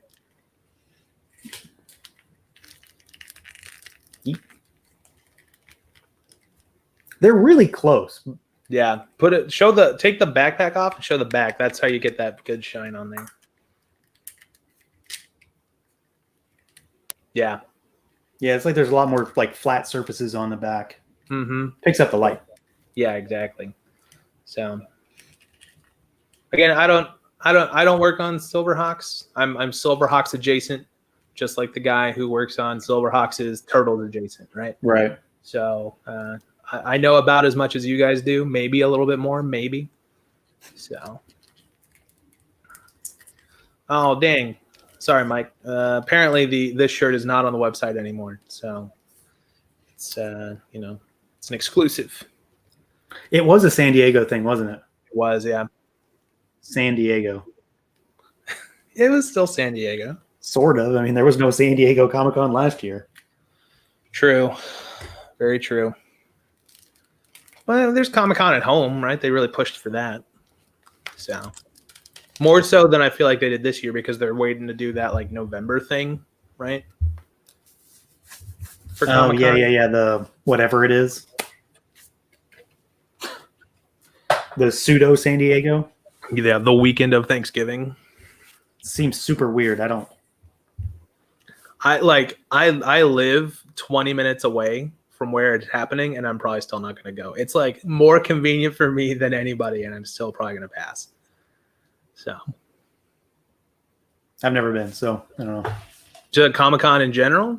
Not like that. I mean, I've probably been to something as big. I've been to Star Wars Celebration, which is equally as large. Sure. But I've never been to San Diego Comic-Con. Yeah. Are you going to do Anaheim next year? Celebration? I don't think so. I doubt it. Powercon is probably the one reason I'll go out there. You should do DesignerCon. I think you'd really dig it. It's hard to get out there twice in 1 year. True. But flights are probably cheap right now if you book them early. You'd think that, but they really aren't. Really? Not really. Been trying to bide my time for a ticket already, and they haven't changed in months. Yeah. But I'll be at PowerCon, so that's something. Yeah. That works. That's just a long drive away for me. So how long of a drive is that? It's a couple hours, right? Where is it? Is it Pasadena? It's in Anaheim. Oh, it's probably an hour and a half. It's literally across the street from Disney. Okay, yeah, it's an hour and a half for me. Is PowerCon at the Anaheim Convention Center this year? It's in the Hilton. Oh yeah, which is like I remember that. I remember that. Because PowerCon's not big, but yeah, I remember that. Okay, yeah, so it's like an hour and a half drive for me. So I'm closer to Legoland than I am Disneyland. Yeah, I got to go pick up all my Motu Origins exclusives and Four Horsemen exclusives and shit. Do you think they're going to have that? Did they? Oh, they already confirmed it, didn't they? Yeah, that's right. Yeah, it's the Horde 4-pack or something, and the Faker. Right. And the Castle Grayskull accessories, and then the Four Horsemen have their two Motu tributes, which are Best He-Man, Stinkor, and somebody else. And is it the Stinkor and Mossman? Yes. What? Yes. I thought that was last year's. What? I thought they haven't revealed this year's. No, that's this year's. Is it? Okay. Yeah, they were part of All Stars 4. So I mean, if people bought All Stars 4, you already have them, Sure. but they released them first at PowerCon. Last year's was Hordak and She-Ra. Yeah, Hordak She-Ra one. Again, Yeah, I haven't bought the have an He-Man exclusive at PowerCon too. Yeah, I haven't bought the He-Man tribute one since I bought that Keltis. So those are some of the best figures in the line. That's right. And that my boss gave it away. He gave away the Adamon. I know. He didn't know what he had. A $200 bill right in his hand. That's right. So man, yeah, maybe I might grab a Stinkor, get Jason Mewes to sign it for me. You know, I'm curious who's going to be at PowerCon. They haven't really revealed a lot of guests yet, so it's probably because they're having trouble confirming guests at all. Yeah, I mean it's just a handful of people. Like there's one voice actress that's going to be there so far. Yeah. Speaking of, have you watched He-Man? Yeah, I watched all of it. Did you enjoy it? Yeah, I liked it a lot. I loved it. It's animation is super sick. Powerhouse doesn't make bad stuff. I love the writing. Like they're obviously like leaning in towards Tila's journey and like the old stuff from the show, right? I really enjoyed it. Yeah, it's super good. I'm not happy with every little thing, but I thoroughly enjoyed my time watching it. I've watched it twice. Yeah, I mean, the casting in it is great. Like Mark Hamill as Skeletor is like, why did no one think of that before? And Lena Headey as Evil Lynn, she was great. Inspired, yeah, it's so good. Teela was good. The He-Man guy, Chris Wood, was like appropriately cheesy, you know? Yeah, I really liked him actually. Yeah. Alan Oppenheimer gets to be Mothman. Yeah. I really enjoyed that. Which is cool. Yeah. All of the choices in the casting were so good. The far and away, the breakaway character was Scareglow. Scareglow, yeah, exactly. Tony Todd as Scareglow was the coolest thing I've ever heard. All I could think of was the Candyman every time he spoke. All I want that I have the Evil Lynn from Revelations, and I have the Battle Cat because it actually pairs really, really well with our Filmation He-Man from back in the day. And I never got the Classics Battle Cat, so it's like my stand-in. Yeah. All I want is that Scareglow that they released, and of course it's going to be impossible to get. So, because he was the best part, and he was incredible, and like his juxtaposition against giving a shit about Orko for the first time was like incredible. Like I might have rolled a tear for Orko. I mean, that was definitely like the best episode for me. Yes.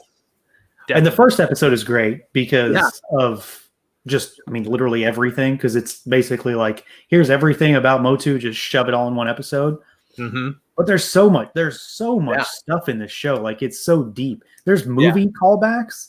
Like, there's like the Tila's communicator is in this episode, is in the show. The flying discs that are from the movie are in the show. Like all kinds of weird stuff that you would just not expect is in there. Honestly, we haven't even talked about the most inspired choice that like literally made my jaw drop, and that was Kevin Conroy as Merman. Holy shit! See, I thought he was kind of weird. No, it was incredible. I liked it, but like I get it as like he's like this like regal king. He's not like a boob anymore. Basically, better than the like bubble voice or whatever. He was basically just using his own voice too, which is fine because I'll pay for Kevin Conroy to like read me a lullaby. I don't care. Like he's great. I think like the one thing that I really didn't care for at all was probably like the techno thing that they did, like where like Triclops decides everything needs to be techno. I just didn't care for some of that. But I loved their redesigns though. Yeah, the redesigns were rad, especially like Mecha Whiplash was awesome. Yeah. And getting to see Blast Attack for the first time was really cool. The headdress that Triclops wears, I don't know if anyone's called this out yet or not, but it really reminds me of the headdress that Thulsa Doom wears in the first movie. Like it looks almost exactly like that outfit, and I was like, "There's no coincidence here." Like I know, I'm pretty sure that's going to be his first figure too. Yeah, the Thulsa Doom one. Yeah, because the listing for Triclops is listed as a deluxe figure. That's cool. I think anyway. I mean, I know it is a deluxe. I'm just assuming that that's what it's going to be. Yeah. I loved his design though. I just like all the motherboard stuff didn't work for me. It was all right. I liked Henry Rollins as Triclops though. That was cool. But all of the like snake cult costuming to it made me really into it. It was a very Conan thing. I love Conan the Barbarian. I also work on that line too. I had mentioned it in my credentials before. But yeah, so I was all about it. I'm excited for the next 5. It's gonna be great. See, I'm hoping that we're gonna get like all the stuff that people are obviously upset about. He-Man's not in it, etc. Yeah, I'm assuming that that's what we're gonna get, like because it's obviously one show. It's not 2 seasons. It's one he dies in the beginning, and then he's now back. Like, of course he's gonna come back now. I don't know. I'll worry about it if he's not actually in the show when he's not in it. But exactly, cross that bridge when you get to it. And for the most part, I feel like I will give people credit. That's what people did. Is they saw the trailer, they're super hyped, super excited, but then the complaints only started till they actually started seeing it, which is really, you have to at least respect that they critiqued what they were seeing, not what they think they're about to see, which isn't always true on the internet. So you don't say. Yeah, so I want a whole show about King Grayskull. Personally, the casting on that was incredible. I loved all the Easter eggs too. Like, I think it's the first fight with Evelyn and Tila. Tila cuts Evelyn's staff in half, and now she's got the toy version of the stuff. I thought that it was like supposed to be like a telescoping thing or something, but then of course the show happens, and you're like, nope, that's not what they did. They did something entirely different. So that was cool. But there's obviously like little things in there, especially in that first episode. And then He-Man, using his sword properly to 1, kill Skeletor, and 2, open the gates of Grayskull, right? Just so cool. I like. There's a lot of attention to detail and love put into it. Also, who knew Roboto could be so cool, forging a sword again? Sorry, spoilers, everyone. We it's been out for 3 or 4 weeks at this point. So, but oh yeah, the spoiler spoiler alerts. Yeah, it doesn't count now. It's over. Mm-hmm. So, but yeah, it was so fun, and the music is really good. Bear McCreary did a great job. So I think we've officially digressed, as they say at this point. A little bit, yeah. That's all right. Well, we love it. It's great. I'm excited for more. Tangentially related. You guys made He-Man figures. We're talking about He-Man. Yeah, I worked on a little bit of He-Man in my day. So the best He-Man, the movie He-Man, and Club Grayskull Wave 6. I did a little bit of stuff on, and then the last wave of vintage figures with like Evil Seed. Oh, the Filmation vintage, yeah, and the Filmation Club Grayskull stuff. So Katrina and Roboto and Stratos and Shadow Modulok, yeah, and Adam, yeah. That was the wave 6. Yeah, that was it. And then we were done. So I got to like work on the last thing, and then it was over. So another line bites the dust.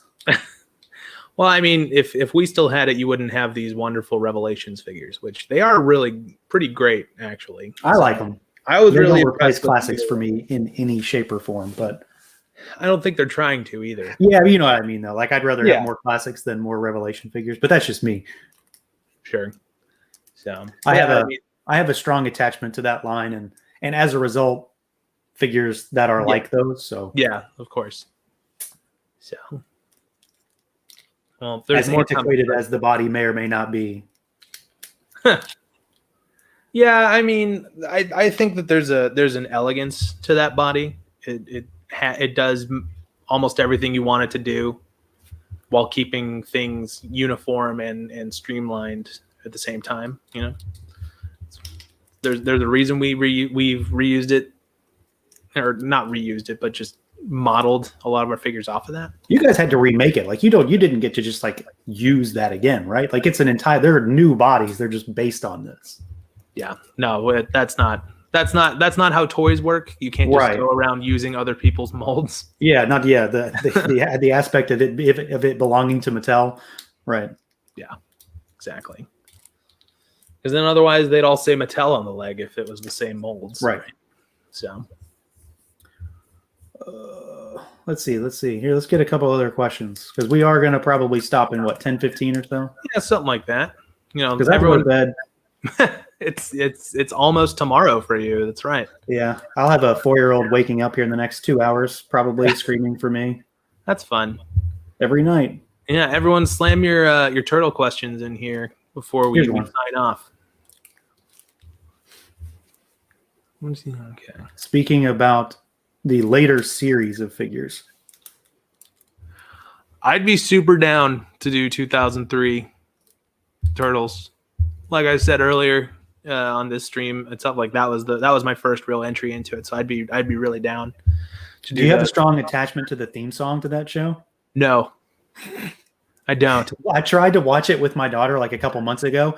We couldn't even make it through the intro. She told me to turn it off. It's like really loud and in your face. It doesn't have very much a product of its time. It doesn't have like the same catchiness that the Saban one does, right?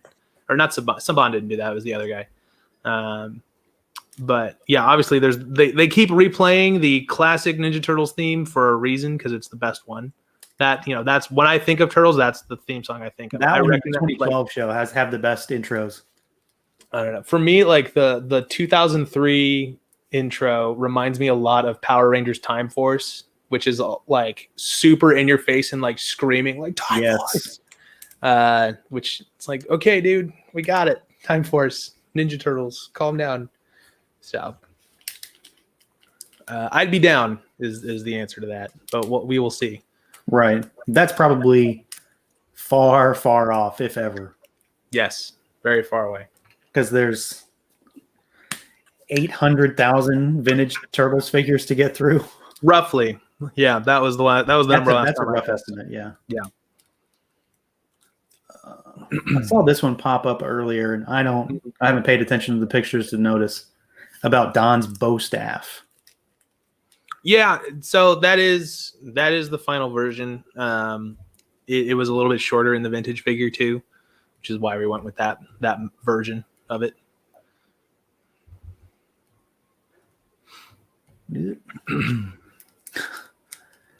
Noni's asking the real questions here. We have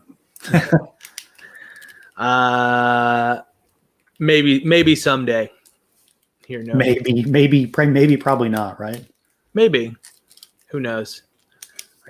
What I would say is, when you get your yellow Ranger figure from Wave 1, just put this head on there and then see how that looks. There you go. Yeah, right. How much room do people have for 2 sets of Power Ranger Turtles is really what it comes down to. That is the real question, is how much room how many times can you ask that customer to buy those characters, I'm already buying 45 different Turtles lines right now, so I am all in for that whole turtle line. So I think I spent close to the full $200 it was this week to get everything. I think I bought 2 of the RAF 2 packs though, so I could have 2 foot soldiers to flank my Green Ranger shredder. So yep, that RAF will sell. People won't want the foot soldier, so you can sell that RAF so people can complete their sets.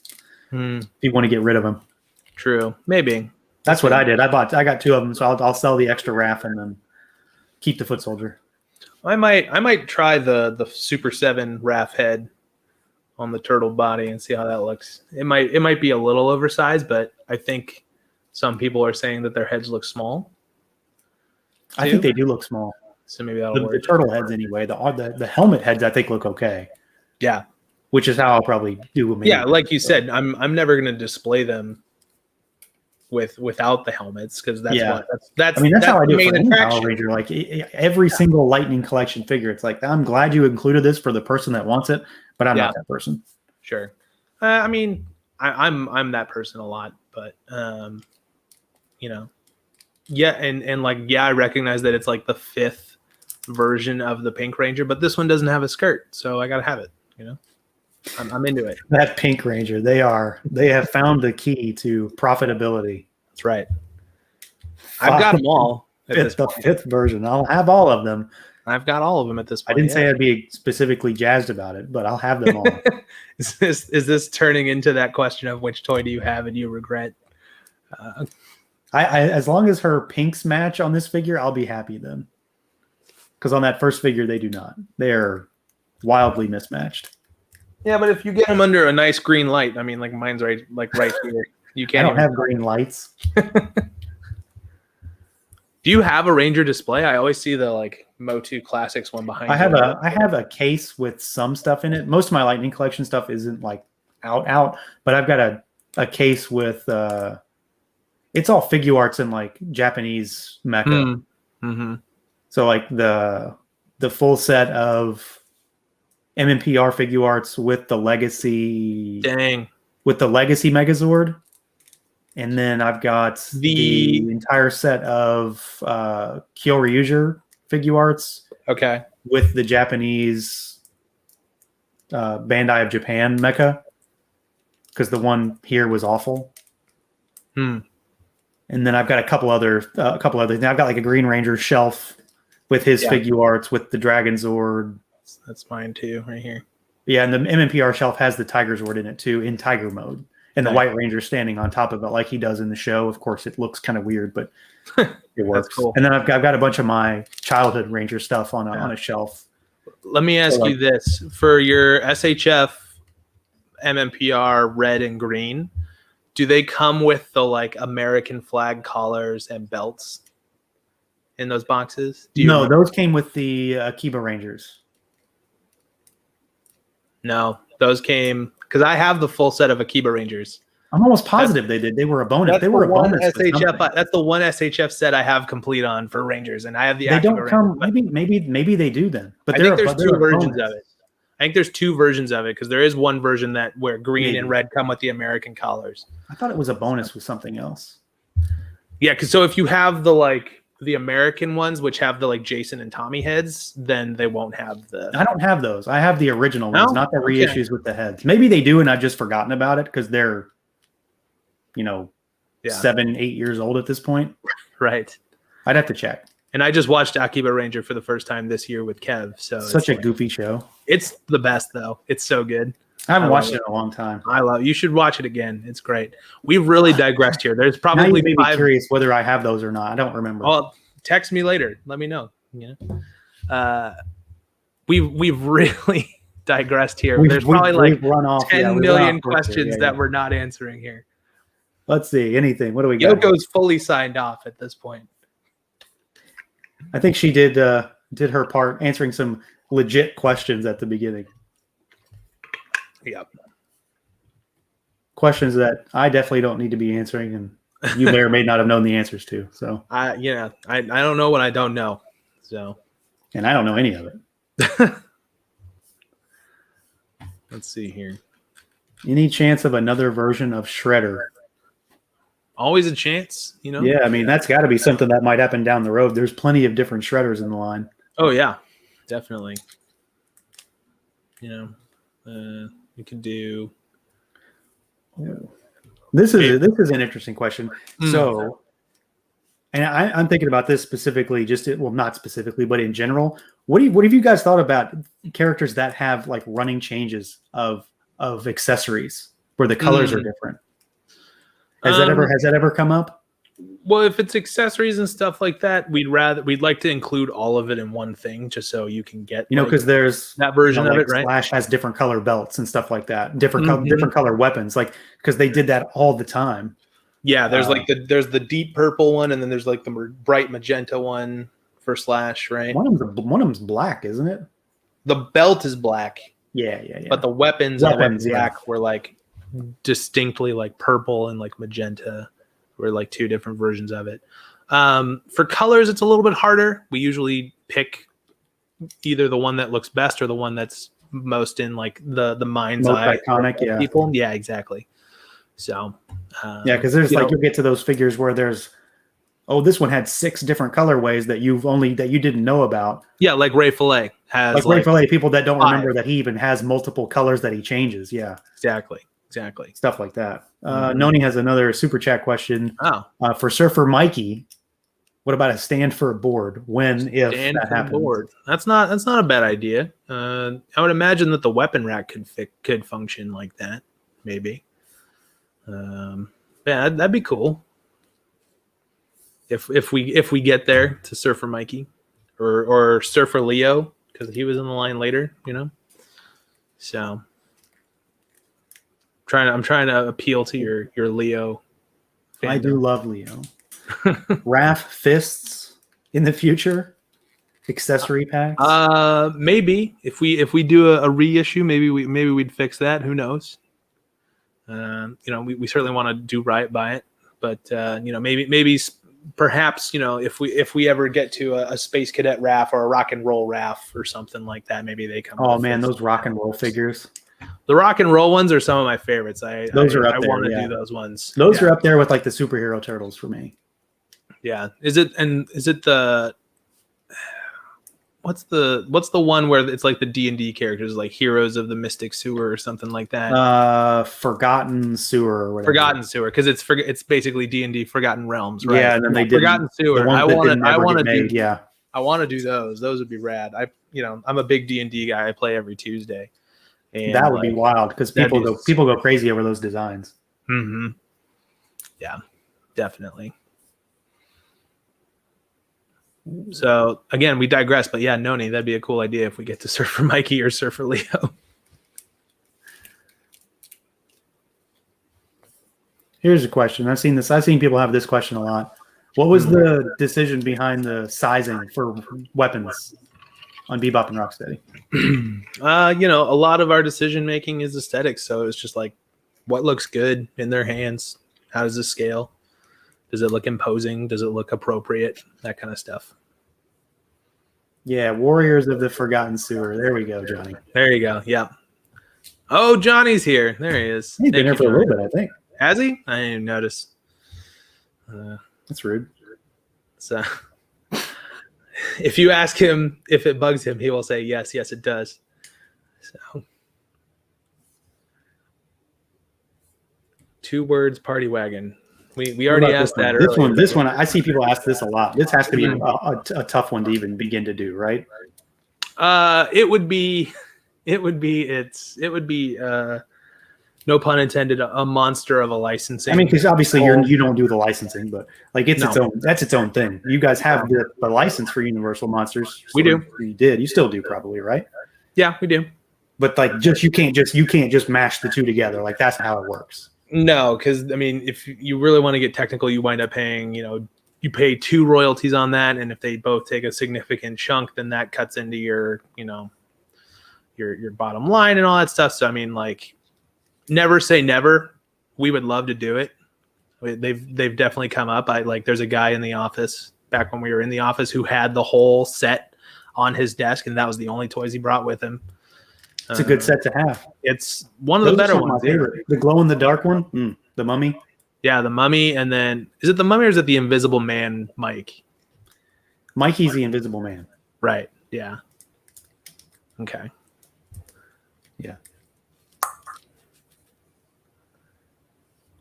Universal Monsters Ultimates. Not happy with the NECA or Jada ones. Yeah, maybe that'd be cool. Jada has. Yeah, Jada's been doing ones pretty recently. I think Robo did a video on. Oh yeah, I saw that. Oh, Johnny should just come into this chat because he's correcting. Mikey is Frankenstein. Yeah, he is, and he's one of those characters that has 45 different colorways for his weapons too. Right. Yeah. And then it's Bride of Frankenstein April. I'm asking Johnny, and he can correct me here. Donnie is Dracula, right? Well, I was wrong before, so what do I know? We'll see. It's been a while since I pulled my figures out. I can't remember. Leo's the creature from Black Lagoon. Leo's the creature. I know that much. Yeah. Yeah, Donnie, the best turtle, is the best monster, Dracula. All right, stop. pulling the plug. That's it, everybody. That's it. End of stream. Super7 Universal Mon. I've seen a lot of that. Damn. Wait, who's Wolfman? Oh, Wolfman Leo. Right. That's a good question. Justin Mohan just asked. Worst Ultimates?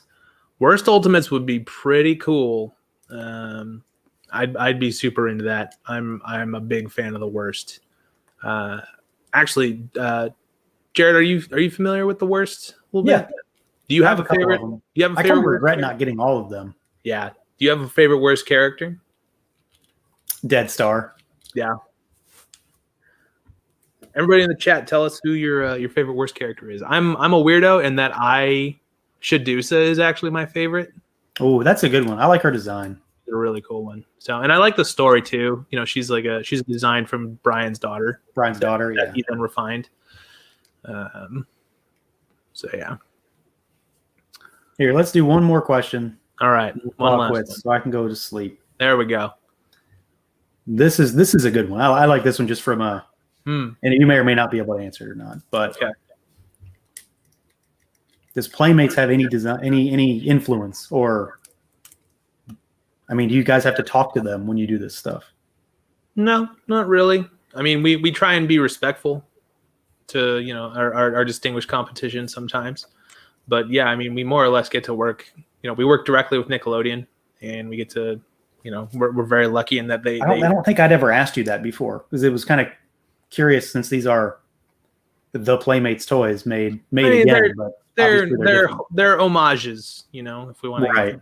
So, gotcha. No, we work directly with Nickelodeon. I'm not sure if they speak to Playmates too, since they technically still have Master Toy, right? Right. But we've been very fortunate in that, every idea that we've presented to them, they're like, yeah, let's do it. Like, go for it. Sweet. So, I'm curious to be if there's ever going to be a day where they say, nah, it's too much. So pitch tattoo to them and see what they say, and there you'll go. That's, yeah. I think that would be. I think that wouldn't even pass internal review. I don't think that ever even get out. I told you, that's the one figure I don't care if you never make him. Go, just cross him off the list. All right. Well, tattoo and pizza face. You can expect pizza face needs to happen. Pizza face needs to happen. I don't. He's a big fat pizza maker with like a peg leg and a tumor head, some sort of growth on the back of his head, like Total Recall style. That's right. And here's one final super chat. Here we go. Oop. From Mark, and it's just a congrats on allowing him to spend so much money on bats, because that's a hell of an order. I was gonna say that you bought 7 bats and you still spent $5. Thank you on that. That was very impressive. But yeah, thanks, man. G.I. Joe's, everyone, again, it's a lot like Turtles. We're very fortunate to work at a place where everyone is very passionate about all the brands that we work on. G.I. Joe is one of those things, and it's been a long time coming. Obviously, you guys have seen the videos with Flynn. He's super stoked. He seems more excited about this than I think I've ever seen him in a video before. Yeah, I mean, it's all we've been talking about for basically the past year. And so he dropped some like super specific information in those videos, like really weird esoteric details that either it's like, okay, he's been poring over the cartoon, or he legit knows this stuff. He does. He knows it. He's not faking anything. He like lives and breathes this stuff. It's like those recent interviews he did with Joe were really good. Yeah. Like he has I think the Foosh one in particular is the one I'm thinking of, maybe, where he's just like nonstop with like this, and this weird little thing that you saw for half a second in an episode, 25 years ago. Yeah. That I remember. I just pulled that out of my brain. Yeah. Like all of that stuff. It was really, really weird, actually. Like I wouldn't have expected that. Yeah. That's there's usually someone like that for each brand that we have, Champion. I'm really that for like Power Rangers a lot. And then, I work with the people who are like that with Turtles. And then I obviously have my own take on it too. And it's like this big collaborative process, but like, yeah. Flynn is the Kingdom Keeper when it comes to G.I. Joe, and it's like we have so much cool stuff planned. It's super exciting. So I'm really excited to see, people even overseas are really enjoying them, and super excited because we are too. There's a lot of G.I. Joe coming, so get ready for that. Just like there's a lot of Turtles coming. Like, we're not stopping anytime soon. Sweet. Yeah. I just want more, man. I know you already know that, though. Like, I just want more of everything. It's coming, yeah. I want my Thundercats. I want my Turtles. I want my Hawks. I want my King Diamond. Yeah. I want my Ghost. You're going to be getting a lot of Ultimates between now and December. It's kind of daunting, really. Yeah, I mean, so Wave 3, King Diamond,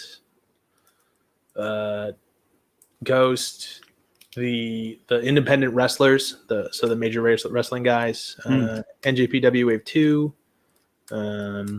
Turtles Wave 4, Thundercats 4, Thundercats 2, maybe. No, it'll happen. Yeah, I know. It'll happen this year. We're confident. But yeah, that just with that's like 20 plus figures, probably closer to 30. I don't know that exact math, but like it's a lot between now and December. So basically, I've got like 4 months to try to figure out how jacked up my top 10 list is going to be between now and then. You just need to do a Super 7 specific one. I mean, obviously, yeah. I mean, I'll have to do a Super 7 list this year. Like, obviously, this guy's probably going to be on it, just like Bebop was last year. Yeah. It's like right at the end of the year when 85 Turtles figures came out all at once last year. And it's like, well, my list is completely messed up now. So we'll redo it again. You just have to do a Turtle specific one or whatever. I did do a Turtle specific list last year. Yeah. Do that again. I feel like there's enough product that comes out every year. There definitely is. Between us, NECA, Playmates, who Loyal Subjects is getting into it now. Like everybody. No, thank you. So, never been a better time to be a turtle collector. I don't know. I had a good time as a kid. That's true. I didn't have to buy them either. Pretty great. I just, in terms of the amount of, stuff that you can get, the different kinds of stuff, right? I'll go back 30 years and remember when I didn't have to pay for my own toys, though. Oh, yeah, that's the best time to be a collector is when people buy it for you. I watched was it Jingle All the Way this past Christmas, and like seeing Arnold run through all of those toy stores and then like looking at all of the shelves, I was like asking my girl to like pause the stuff so I could like look at the shelves that he's running by. This is how it used to be. I know, it's crazy. Like, look at all this vintage gold on here. I lived this vintage then, yeah. So, all right, let's do it. Yeah, call it. We're gonna call it because again, I'm gonna go to bed. Yeah. Cool, guys. Go to bed. Yeah. Thank you for having me. I'm glad people seem to be really enjoying these guys. They're a joy to work on, and it's it means everything to have people really dig the stuff that you work on, especially so positively, and be able to work on such a iconic brand as Turtles is real dream come true. So. Yeah, man, I appreciate you coming on. We'll have to do this again when Thundercats comes. Thundercats, the next wave of Turtles. I'll do this for a Ghost unboxing if you want. Oh, so yes, how pumped I am for that. So. Yeah, absolutely. I want to see those sweet flowing robes in person. It's gonna be. They're pretty impressive. Obviously CJ does a lot of our soft goods prototyping through Four Horsemen, but like they might be some of the best soft goods I've ever seen on a figure. It's exciting. Yeah, that's like the figure that you never expected you'd get it. So yeah, exactly. I'm really excited for that one. Just to, obviously I'm a big fan. So did you grab King Diamond too? Yeah. That one's also. Yeah, I've got the reaction figures, or at least one of his reaction figures. So I had to get the Ultimate. Yeah, that one's. I'm excited for that. He's first, right? Yes, he should be. I think they're shipping on the same boat, but don't quote me on that. So I don't come to you for shipping updates. That's Yoko's job. I know that's not your department. Yoko's not here, so it's not even really Yoko's department either. No, it's not at all. So all right, man. I really appreciate you doing this. Yeah, no problem. And thanks for all the all the questions, everyone, and doing our focus grouping for all the various waves to come. I'm gonna write down all of these. Yeah, go back through the chat and write down all of it. It's just it was a bunch of Rat Kings over and over and over again. Is really what I saw. So get ready for Turtles. Turtles Wave 6, Rat King, Rat King, Rat King, and Rat King, and then a bunch of rat packs. Basically, you get like 3 boxes full of rats. Super 7's Boxo Rats, and that can go with a ghost figure later on too. So it's there you go, the Copia figure that'll eventually come, right? Yeah. It's vertical integration, synergy. It's brand alignment for the Super 7 world and the Super 7 collector base. Playing 4D chess with toys. Right. I'm here to help. So. All right, guys. We will catch you next time. Thanks everybody for joining. Thank you for spending your evening with me. Of course, anytime. And catch everyone next time. Bye, guys.